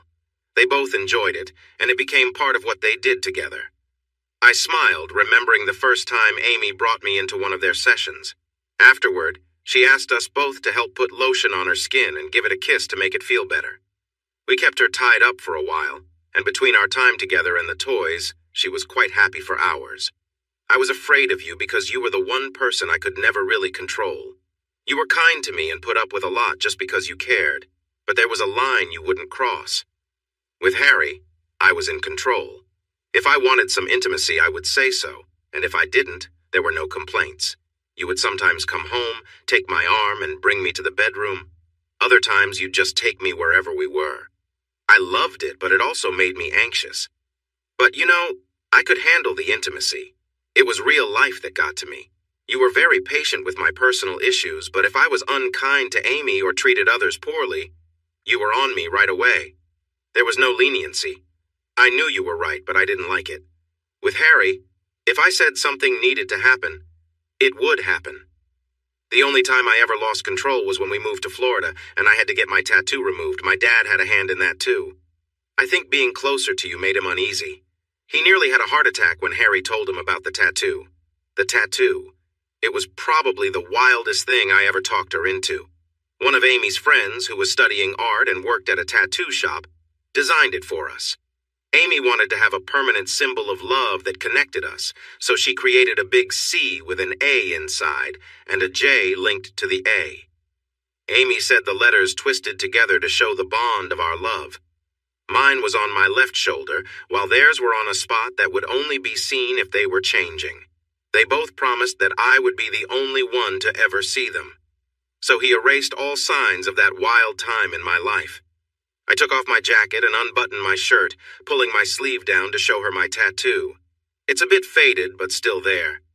Amy still has hers, too. Barbie Joe noticed it when she was around 16 and had to rethink how cool her mom was. Barbie Joe? Barbara Joanne Wilson. Amy wanted to remember two women who meant a lot to us. You know she still has that old Thunderbird? We exchanged it 20 years ago, but when I got the money from the book, I searched for it and found it in a junkyard. It cost me way more than it was worth when it was new to fix it up for her. I gave it to her for her 49th birthday. JJ was home for a break, and Barbie, he and I woke up early to hide in the garage. I turned on the coffee pot, knowing the smell would wake her up. When she noticed we were all gone, she checked to see if my car was still there, thinking we might have gone out for breakfast. Barbie had a camcorder and we captured everything on tape, but it didn't go as we planned. She fainted, and it took us a while to help her up. She cried all day. It brought back too many memories. Once she stopped crying, she insisted we take a ride. It was early April, but she wanted the top of the car down. It was chilly, and she complained to me about wasting money on the convertible. I responded that a pretty girl in a convertible was a dream for many men, though it would have been nicer if she had worn something lighter. That evening, she called me on my cell and asked for help with the convertible top. When I got to the garage, I saw the top was already down. Confused, I called her again. "Where are you? I'm in the garage and the top is already down." Suddenly, she appeared from behind the car, wearing something unexpected. Even at her age, she looked good. "Playful man, I meant this top." We joked and laughed. After that, I never heard her complain about the cost again. Cece smiled at the memory. I wish I had been there. We could have made some fun memories. Realizing what she said, she turned red. I chuckled. You wouldn't have liked it. Remember, you didn't want to sit in the back seat. By the way, have you been with anyone since Amy? Still blushing, she shook her head. No, not since her. I remember one night before Harry and I broke up, we were getting close and something reminded me of you two. I drank a lot of wine and I tried to picture Harry with me and Amy. I laughed so hard, it caught him off guard. He got annoyed, especially when I didn't explain. It ruined the moment, to say the least. I don't miss being with a woman. I miss being with Amy. I was only with Harry during our marriage. We never had the same excitement I had with you two, but it was comfortable. We had 4 kids. The 2 oldest are married now, and I'm a grandmother. My daughter is with me, and my youngest son is in prep school in Virginia. My nest feels empty. It wasn't a bad life. Yet through the years, I would think of you and Amy and what could have been, and it would make me sad. An awkward silence filled the air. Let's change the topic. You mentioned Amy was having some issues recently. Is she doing better now? She's much better. It was related to work, and we almost didn't pull through. We had a brief separation. It started just before JJ passed away. She became moody and unfocused. She didn't want me to touch her anymore and began sleeping in his old room. After we got back together, we learned it was early menopause. Unfortunately, she also suffered from depression, something the doctors said went all the way back to when you left, which led to her leaving me. When we lost JJ, she started to fall apart. She became sure that I was being unfaithful. Her behavior changed. It was bordering on harmful toward me. She never directed any of that anger at Barbie, but she stopped inviting friends over because she was scared that her mom would get upset.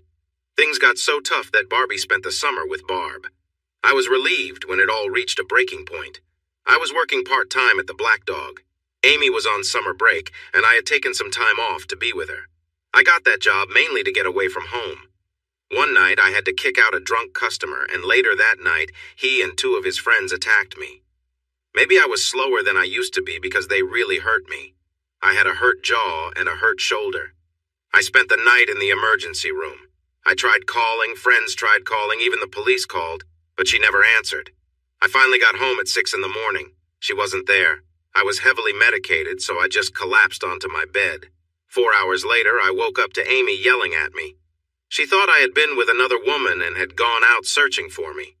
We had gone to visit JJ at college and stopped in New York to see a Yankees game on the way home.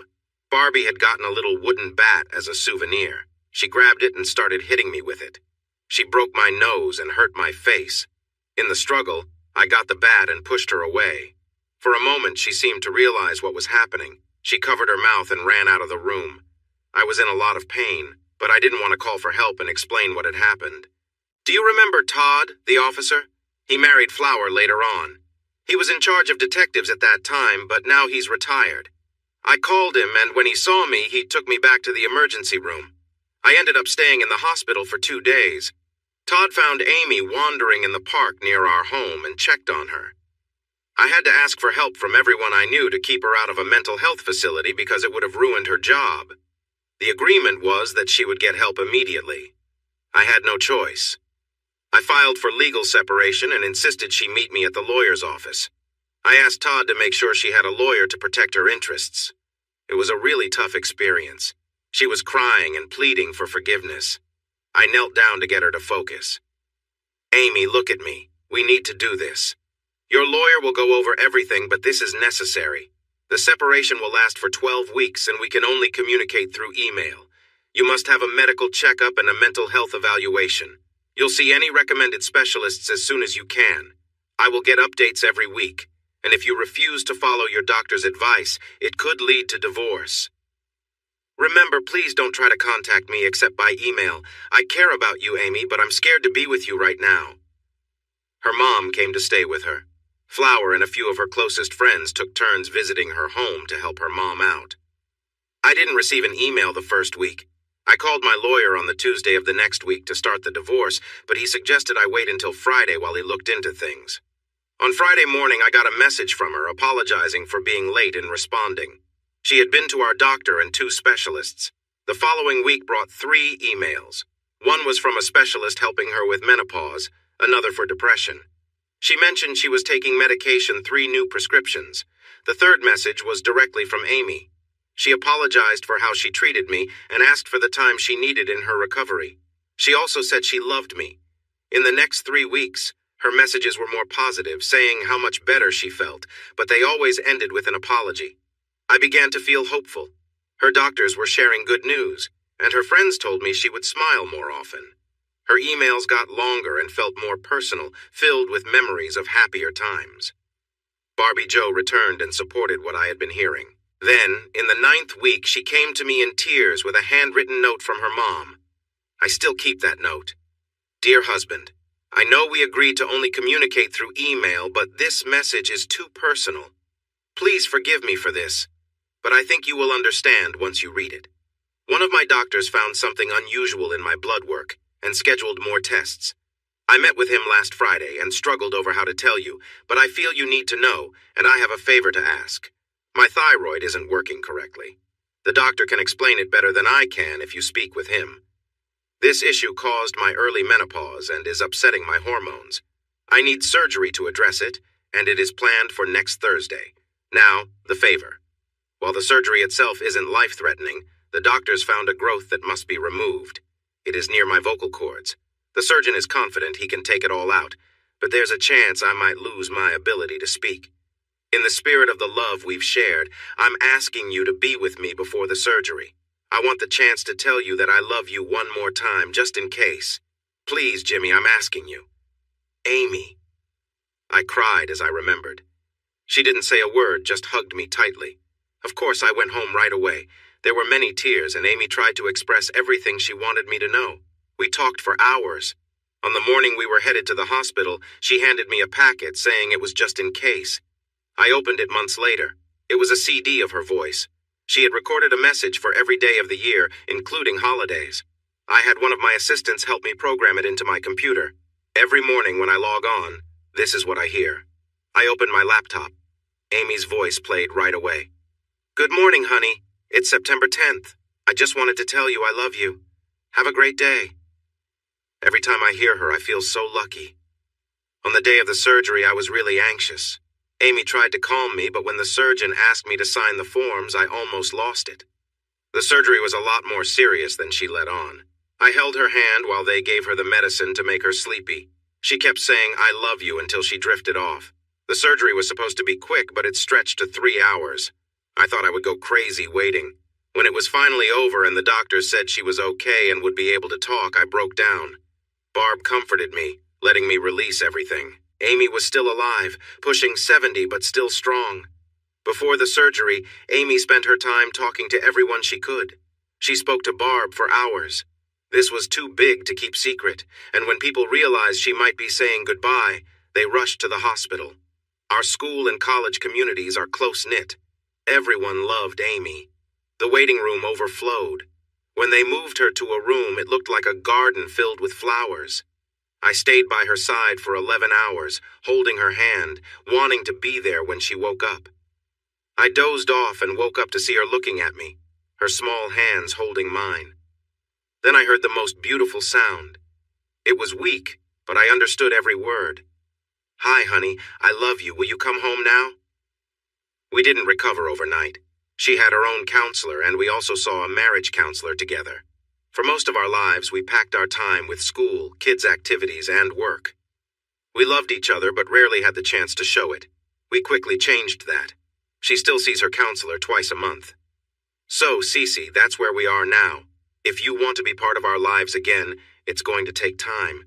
Here's her email address. Send her a note about everyday things, kids, work, that sort of stuff. Let her lead the way." I pulled her close and kissed her softly. She was surprised and pushed back gently. "What was that?" "That, my dear CE, was a trip down memory lane, and you're still a fantastic kisser. I'm glad my practice paid off over the years." Her smile was bright. "Your practice? When we first got together, I wasn't sure you even knew how to kiss. It took me months to help you. I need to go back to Amy now. I'm sure it won't be long before I see you again." This time she kissed me back. "I never stopped loving you both. And yes, this isn't the last time you'll see this big surprise. Part 3, a triangle inside a circle." She followed my request. Short emails turned into longer, more personal ones. I watched Amy closely. She was a bit quiet after the emails for a while, but slowly she began to look forward to them. She even wanted me to read them with her. Cece gave her phone numbers, saying she would love to hear her voice, but it was up to Amy. 4 months after they started talking, Amy called Cece. Their chats followed the email pattern, starting short and becoming long. I talked to Cece about once a month just to keep in touch. Our conversations began short too, but like Amy, they grew longer, mostly sharing stories from our younger days. After 8 months, Amy came to me with news. "I'm going to see Barb this weekend. It's her birthday. She's turning 70 this year. We're going to take her to a club with entertainment. It'll be fun." Despite her age, Barb was full of energy and looked much younger. I suppose being wealthy has its perks. She said she wasn't trying to turn back time, just slow it down a bit. "Have a great time, dear. But if Barb does something wild, don't call me for help." I've talked to her about behaving. Just because she has a little fun doesn't mean she's out of control. Did you know she keeps one of those costumes on her wall? She says it's a better trophy than any deer or fish. Barb would never slow down. She would keep going until she was worn out. I still care for her, and I always will. Jimmy, I'm having lunch with Cece while I'm there." I could have said a lot of things, but I simply replied, "Tell her I said hi." She was a bit quiet when she returned, but seemed fine otherwise. 2 months later, Cece visited to see her daughter and stopped by our house. It was a quick visit. I told her she looked great. She had lost about 30 pounds. Before she left, she hugged and kissed us both. Amy worried about Cece's weight. She said if Cece lived here, she would encourage her to stay active. Cece giggled and said, "Oh, we should have done that when we were younger." I was surprised and blushed, which made them burst into laughter. The next spring, I found them again on the sofa. "Hi, Cece. Are you here to see your daughter?" "Yes and no. I'm visiting her and I'm considering moving here. Nobody knows me at home anymore. I disliked Florida, and this place holds my happy memories. Amy will help me look at condos. Is that okay?" She was a bit defensive and bold at the same time. I looked at Amy and said firmly, "I don't want you to go." Amy got upset. "Who are you to tell me what I can do with my friends?" "Well, I'm your husband for one, and you're an adult, so you can go anywhere you choose as long as it makes sense." It was a silly question, so it deserved a silly answer. "Call Flower. Doesn't she work in real estate? I bet she could use the business." They looked at me like I was joking, then started to smile. "Has he always been this difficult?" Cece laughed. "No, but he's definitely gotten better at it over time." They both stood up, gave me a big kiss, and called Flower. A month later, she owned a 3-bedroom condo just 10 minutes away. At first, we only saw each other once or twice a month, but soon she was almost always there, or Amy was at her place. We started spending Friday nights together, sharing a meal, watching a movie, enjoying each other's company. The only tough moment happened one night when we were at the house, sipping wine and chatting. Something she said made Amy take out some old photo albums. They sat on the couch together looking at the pictures and reminiscing. One photo seemed to bother Amy, and she fell quiet. CE noticed and wrapped her arm around her, giving her a comforting hug. "What's wrong, sweetie?" CE asked. Then Amy let out a rush of feelings. "You left us. We loved you, and you left us. How could you be so cruel and cold? We loved you." She pushed CE away and curled up at the end of the couch, crying as if it had just happened. Cece was in tears too, repeating, "I'm sorry," over and over. I gathered Amy in my arms and took her to the bedroom. CE mentioned leaving, but I had a simple answer. "Stay." I hugged her tight. whispered comforting words, and once she calmed down, I gave her a sleeping pill for hard days and tucked her in. Cece was still crying, so I sat next to her and wrapped my arm around her, letting her cry for a bit. When she was quieter, she thanked me for understanding and started to get up. I stopped her. "CE, if you care for her, you need to stay. You have to be here when she wakes up. If you're not here, she may feel you are leaving her again. If you want to stay close, you must be here now." It took her a moment to get it, but she finally said she would go home and get some clothes for the morning. "No, don't go. She may wake up soon. Stay." "But I don't have anything to sleep in." "Just sleep how you are. We've seen each other like that before. It's important to me." So she stayed. Old habits die hard. I was the first one awake. I took a robe to Cece and knocked lightly before entering. It looked like she had decided to sleep without clothes. The covers had slipped, and I quickly pulled the sheet up when she started to smile. "I remember a time when you would be pulling the other way," I said. "So do I. The temptation is pretty strong. Please put the robe on and join me in the kitchen. Amy is still asleep. We can talk." She yawned widely, then said, "Okay, sweetie," as she threw back the cover and stretched, reaching for her robe. I playfully tapped her. "Tease," I said, and hurried to the kitchen. I made her a cup of coffee. She sat down, looking eager. "What now?" "I'm not sure. What do you want?" "Nothing much. Everything, really. I just want to stay in the lives of the two people I care about. I'll take what I can get. What do we do next?" "I think you should go to the bedroom and cuddle with Amy. Wake her up gently with love. Let her know you plan to be around for a long time. Promise her that if you ever decide to leave, you'll tell her first, and that you will always care about her. This feels right to me. Just so you know, Amy comes first, always. I care about you, but I need you to make sure she is okay. Got it?" She nodded, looking down. Then she walked into the bedroom and closed the door. About 30 minutes later, I peeked in. They were holding each other and softly crying. I closed the door again. Almost an hour later, they came out hand in hand. "I love you," said Amy, giving me a kiss. "I love you too," said Cece, also kissing me. This felt familiar, I thought. I'm not clueless. The playful hints, the smiles, the flirtation I let them slide by, the kisses and little touches I chose to ignore. They were becoming impatient with their efforts to get my attention. It might have continued indefinitely if it weren't for the purple turtles. I still had them, unable to let them go. I still had Cece's ring, too. I thought about these items for a while before bringing them home to show Amy. She hugged them tightly and began to cry. They had been stored away for years, worn and faded. The ribbons were old, and her ring needed polishing. Amy took the ring to get cleaned. She restored the turtles and replaced their ribbons. One evening, things changed. It was just a regular Thursday, not a holiday or weekend. There was a note on the door. "Please come to the bedroom." They were on the bed together, holding the turtles. "We've been trying to show you we care for months. Please let us in. If it doesn't work out, we can talk about it and still be friends. I've missed both of you since I left." Cece was near tears, almost pleading. Amy joined in. "Please, Jimmy, we both want this. We haven't touched each other yet, and we won't unless you are with us. But we want a sign from you if you agree. The ring is on the nightstand. Place it on her, tell her you love her, and then come to bed." Without thinking twice, I slid the ring onto her finger. "I love you, Cece. I always will. Is there space for me too? Just know I'm not as young as I once was." They both laughed. Amy handed me a small blue pill.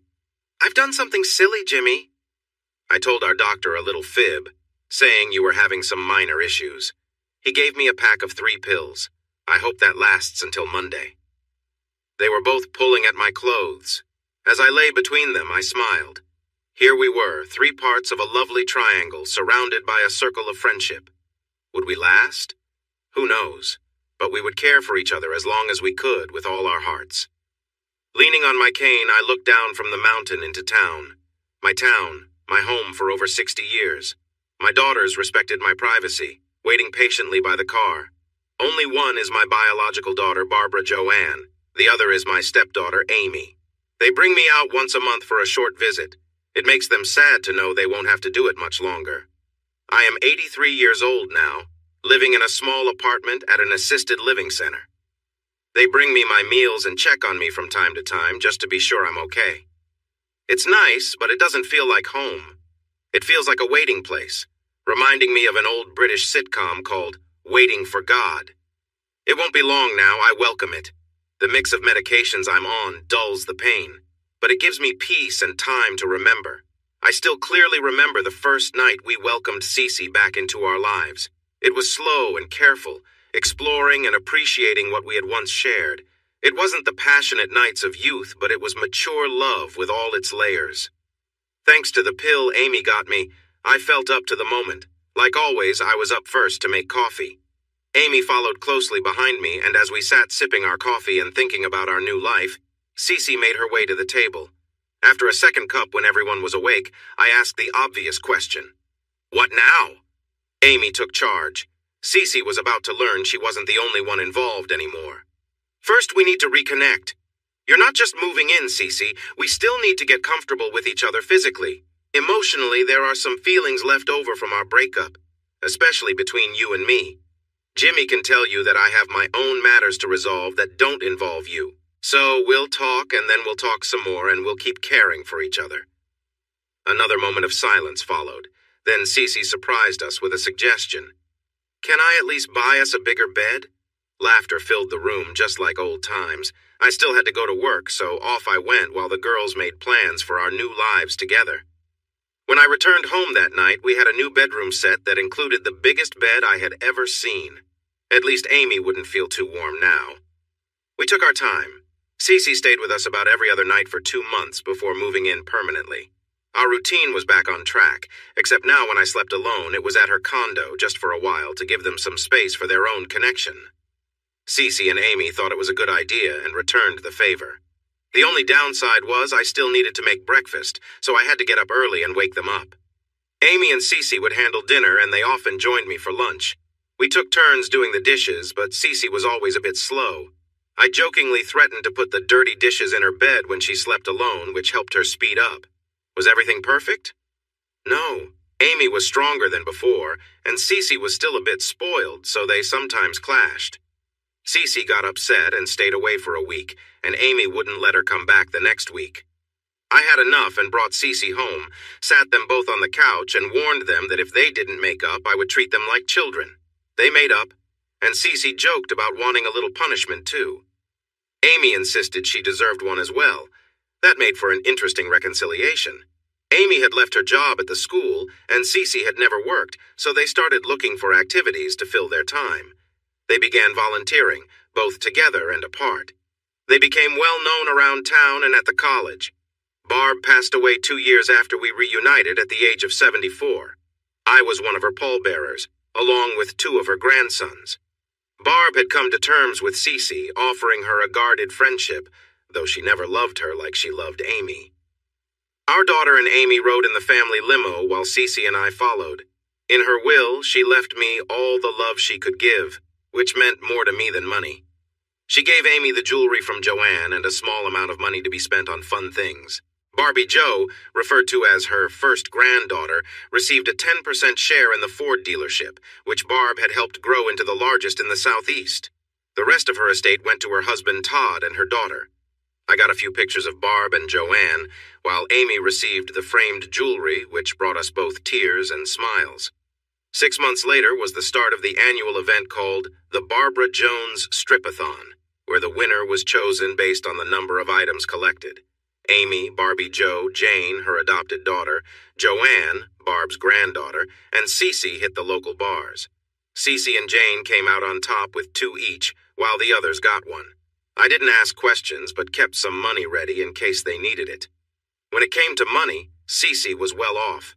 Her dad had divided his estate among his children to help with taxes. He was still alive when we got together, richer than ever.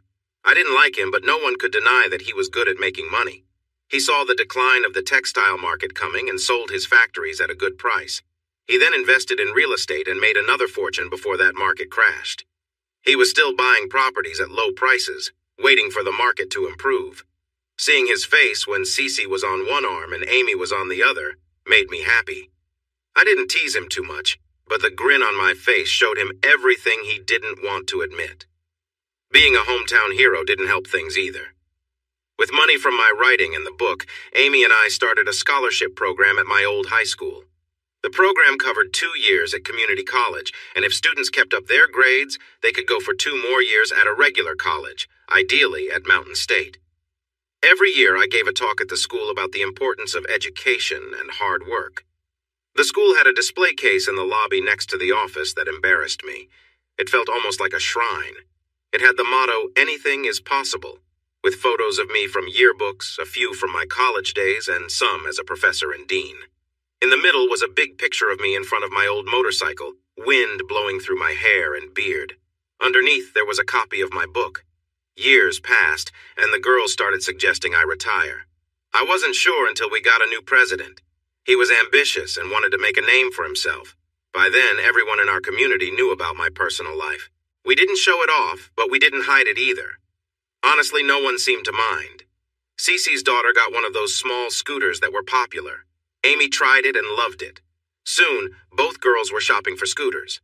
I insisted they get ones with at least 150 cc's, something strong enough to keep them safe. Before long, they were a common sight, zooming around. I warned them that I'd take the scooters away if they kept being reckless. One day, the president called for a meeting. I thought it would just be the usual introduction that department heads have with a new leader. After the usual kind words, he surprised me by asking, "Isn't that your wife and her friend I see around town on those small scooters?" "Yes, sir, but technically they are scooters, not motorcycles." He then asked, "Do you think it's proper for someone like her, the wife of one of our most important deans, to ride around like that?" I never thought about it. His surprise was clear. They're small, easy to handle on city streets, and very economical. Besides public transport, they're perfect for getting around the city. He seemed confused by my answer. "Really? I would have thought, given your position, you'd want a bit more decorum." I felt anger rising. "Where is this going? Is she riding without proper clothes? Has she hurt anyone? Broken anything?" "She's a grown woman and doesn't need my guidance." "Do you completely control your wife?" "Let's get to the point. What are you thinking?" That was a low blow. I knew he had just gone through a divorce, and his ex was very open about why. She claimed he was too controlling, believing women should have no say or thoughts of their own. According to her, he wasn't very loving and often acted foolishly, and those were her kinder words. He blushed at the mention of his ex-wife.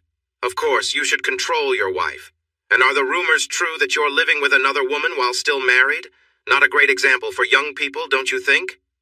"Let me set the record straight, Mr. President. My living situation is not your concern. What I do outside of these walls is not your business. If you have evidence of me harming young minds, bring it forward. I have one of the top departments at the school, and many enroll just for that. If you don't think I should be here, then fire me. Otherwise, stay out of my personal life. Do we understand each other?" I thought he might really lose his temper. He knew he couldn't fire me without a solid reason, and he didn't have one. The fact that I didn't bow down to his expectations did not seem to register with him. "I'll use the morals clause. You'll be out of here so fast it will make your head spin. Don't ever speak to me that way again." I couldn't help but smile. He was getting loud, so I raised my voice in response. "Go ahead, make my day. Use the morals clause. I've got a great lawyer who loves these kinds of challenges. I know 3 of your professors are living with students and 2 more are involved with others. Go ahead and dig into that. When it comes down to it, all you can show is that a longtime friend lives with us." "Are we done here now?" He was struggling to form words. "I thought so. See you later." I admit I may have gone a bit overboard. Retirement crossed my mind, and I decided it was time. I went straight back to my office and began the retirement process. When word got out, it caused quite a stir. He had left his door open, and his secretary and some staff overheard everything. I received a call from the president of the college system, the top leader. I had met him a few times, and we got along well except for his insistence on wanting me to transfer to Central, his alma mater. "Is it true? Are you retiring? Think about it. We really need you. If it's just a change of scenery you want, I can arrange that." "Thank you, but it's time to let the younger generation take over. I'm happy to step aside and give someone else a chance. We have some really good people here, and more spread throughout the system. I'm in the middle of writing my first novel, so I'll have plenty to keep me busy. There were a lot of nice words, many goodbyes, and both private and public parties for me. Everyone at the school knew about the little disagreement that led to my retirement. So many came to celebrate. The president of the university system was there, likely hoping to convince me to work at Central. At first, Amy and Cece were upset. But when I reminded them that they had been urging me to retire for a while, they decided to just enjoy the moment. They got a bit of payback at the dinner. Wearing matching dresses, they stayed close to me during the event and surrounded me at dinner, showering me with hugs and affectionate gestures. In my speech, I thanked my past and present mentors, the people who helped me become a better educator over the years. I managed to add one final note.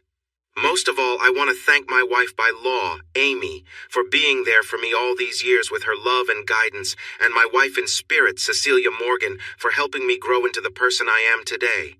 I love them both dearly. Everyone, just know that I will miss you all.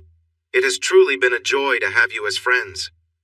Almost overwhelmed with emotion, I left the stage and returned to my seat, where I was embraced by 2 loving hugs. As I wiped my eyes, I saw the school president looking at me. He looked surprised, as if he had just tasted something very sour. Once everyone was leaving, the system president spoke with me. "Well, Jimmy, you really know how to leave a lasting impression. This place will miss you more than they know. If you ever decide to come back, give me a call. Central could always use someone like you." He kissed the girls on the cheek, told them to take it easy on me as an old retired guy now, shook my hand one last time, and left.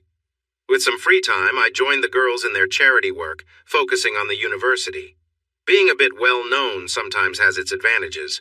One special project for us was Amy's house. We moved into Cece's townhouse, a shared decision for convenience. Our old house was in the countryside, and I lost interest in yard work. The townhouse had 4 bedrooms, more than we needed. We did a bit of remodeling, added a bathroom, made some changes, got the zoning clearance, and opened it to 4 girls who needed financial help or were on partial scholarships, completely free of charge. Amy remembered what that struggle was like. She became a caring figure, often visiting to cook breakfast and check on them. She made sure the pantry and fridge were always full. Not to be outdone, Cece started hosting Thursday night pizza parties, where they would review grades and reward the girls with small allowances. Most of the girls loved those gatherings. So far, 32 girls have lived in the house. At the girls' suggestion, I took my poem, Song of the Purple Turtles, and turned it into a romantic novel. It was very personal and took me 3 years to finish. I didn't ask for permission for what I wrote, but I made sure they read it and shared their thoughts. Both girls were upset by some parts, but they liked the final version. The editor who had helped with my last book had moved to a bigger publisher and asked me to contact him if I wrote a novel or needed more help with a book. I sent him the manuscript. Remembering that I didn't like to travel for my last book, he came to visit me with a contract. Following his advice, I had my lawyer look it over, and I got an agent. After some more editing, it was published. It did really well. They wanted to make a deal for more books, but I wasn't sure I could write another, so I said no. Cece and Amy created the cover design, and I insisted it be used or I wouldn't sign the contract. The cover showed Amy and me at a New Year's Eve party from long ago based on a newspaper photo. The only change was that Cece was shown prominently in the background. When the movie rights were sold, I made sure to have a say in the script, worried it might turn into something inappropriate. We all went to Hollywood for 4 months. The girls enjoyed the beaches, the shopping, and the parties for a while, but they soon wanted to go back to real life. They left a month before I did, which was hard for all of us. I flew home every weekend. The scriptwriter did a great job, and the director, a rising star, treated the book with care. After seeing some scenes in the editing room, I felt satisfied. It didn't win any awards, but it made a lot of money. One surprising result of the book was the attention it attracted. I was glad my townhouse was in a gated community. The commotion faded quickly, though in today's world, you don't get a long moment of fame, more like a fleeting one. While they liked riding scooters, neither girl wanted a motorcycle. I had kept my old Sportster all those years. I almost sold it a few times, but Amy would get upset whenever I mentioned it. I rebuilt the engine twice, but eventually it became too tough to ride comfortably. We bought a series of bigger and more comfortable bikes. When Cece came home, we had an Ultra Glide, which was a really nice ride. It got tricky because both girls wanted to ride, so I ended up going on the same trip twice. They did some research and came up with a solution. I came home one day to find a brand new bike in the garage, complete with a sidecar. Both girls were watching from the window, and when I started it up, they ran outside with helmets, handing me mine. It took a little time to adjust, but soon it became normal to see us around town, with Amy riding behind and CE in the sidecar. Just after my book was published, we took on a new role, bar owners. The Black Dog had changed hands 3 times, and each owner had done a worse job than the last. When the current owner got into trouble with the tax office, he decided to sell the bar to avoid serious consequences. We bought it for a great price and remodeled it, trying to keep the spirit of a neighborhood pub. Todd, who had retired from the police force, was feeling bored, so we convinced him to manage the bar. Many regular customers had stopped coming due to poor management, but they returned once they heard the bar was under new ownership. It became so successful that we opened another bar near the campus and called it the Black Puppy, aiming to attract the college crowd. It was a big hit. We continued this way for years, enjoying our time together. When I turned 70 after the release of my second novel, I was invited to give a commencement speech. After I finished, we found ourselves surrounded by family and friends. Many were former residents of Amy's house, along with great nieces and nephews, one of our grandsons and 2 grandsons of Cece. We never counted how many children we supported, but every bit of our help meant a lot. We began to slow down, which was just part of life, but Cece didn't like it. Amy would tease her about every new cream and lotion she bought, but I noticed that Cece used them too. One winter, Amy slipped on the ice and hurt her knee badly. She wore a brace for 2 months and went through physical therapy for 3, but she never fully regained the mobility she desired. When doctors suggested a small surgery that could ease her pain, she decided to go through with it. It was a quick procedure, just 30 minutes of surgery, followed by 6 hours of observation, and then we could take her home to recover. It was such a routine process that she told me not to come, as Cece could handle the transportation. But I had some free time, so we decided to take her, stayed through the procedure, and waited for her to wake up afterward. I was busy with the paperwork while Cece was getting her ready to leave when I suddenly heard a scream. I knew something was wrong. Amy woke up and was checked over before being cleared for release. The doctors told us to let her rest for a few weeks before starting therapy. While Cece was helping her with her shoes, Amy was happily chatting, playfully accusing Cece of looking up her skirt. Just as Amy was about to respond, her smile vanished and she collapsed back onto the bed. When she didn't wake up, Cece screamed. It turned out to be a blood clot that had traveled to her heart. They said it happened so quickly that she felt no pain, but we sure did. The pain was deep and overwhelming. We cried for days. Our children took care of all the arrangements. We said a private farewell before the funeral, honoring her last wishes. Her beloved purple turtle was placed in the casket. The ring I had made was gifted to me, along with a letter she wrote. It took me 4 tries to get through the letter. It felt so much like Amy. My dear ones, if you are reading this, it means I reach the end before at least one of you. Don't be sad. I want you to keep living. Our children and future generations will need your love and kindness. If you both outlive me, I have a few requests. Jimmy, marry Cece as soon as the time is right. That way we can truly be a family together. You know I wanted the turtle with me, something to hold on to while I wait. Cece knows what I want to happen with my ring. Now share our love with others who need it most. Visit me. I'd love to hear you both now and then. I'll be waiting for you.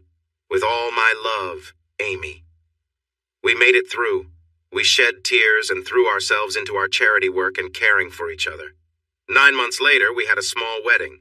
Cece's daughter, named Amy, and my daughter, Barbara Joanne, were our witnesses. 5 years later, Cece passed away. She had always been a big woman, and after some time, her health declined. Her purple turtle was with her until I could join them. A year later, I fell and broke my hip, which made it hard for me to care for myself. Not wanting to be a burden to my family, I moved into an assisted living apartment. My kids and a few old friends visited often. When people learned I was a wealthy, twice-widowed, best-selling author, The ladies in the community made sure I had company. I could hear their laughter. Now I sit, surrounded by memories and medication. I can tell my time is coming both from how I feel and the care I receive from the staff. I'm ready, as I truly miss my girls. There was a big turnout for someone many had forgotten. The weather was cloudy and cool, but nice enough. Mountain View, high atop a mountain, overlooked a small college town. Children, grandchildren, great-grandchildren, and even 2 great-great-grandchildren gathered in front of the gravesite, remembering. It was actually 2 double plots purchased years ago by the girls. Only 3 were buried there, spaced out. Amy didn't like being too close to others. The largest stone in the cemetery stood tall, drawing the attention of visitors. It was a big triangle rising high. At the top were the letters C with an A inset and a J hanging from the crossbar of the A, all inside a triangle surrounded by a circle. It was inspired by a tattoo that those resting beneath it wore with pride. In the right corner was a carving of a turtle with a white ribbon. Below it was the name Cecilia Morgan Wilson, a loving wife to Amy and James. In the center was a similar turtle carving, but this one had a yellow ribbon. It read, Amy Johnson Wilson, a loving wife to Cecilia and James. On the left was a carving of a motorcycle with the words, James Looney Wilson, a loving husband to Amy and Cecilia. He was buried, as he wished, with 2 identical rings in his right hand. Finally, you made it. Shh, Cecilia, you were always so eager. Did you bring the rings, my dear? They're right here, waiting for you. Great, please put them on us. C.E., give me some space. You know I get warm. After exchanging sweet words of love, they settled in for their well-deserved rest. Hey, everyone! Thanks for watching. Don't forget to subscribe and turn on notifications so you won't miss any of the exciting stories we have coming up. What do you think about the characters in this story? Let us know in the comments. We'd love to hear from you.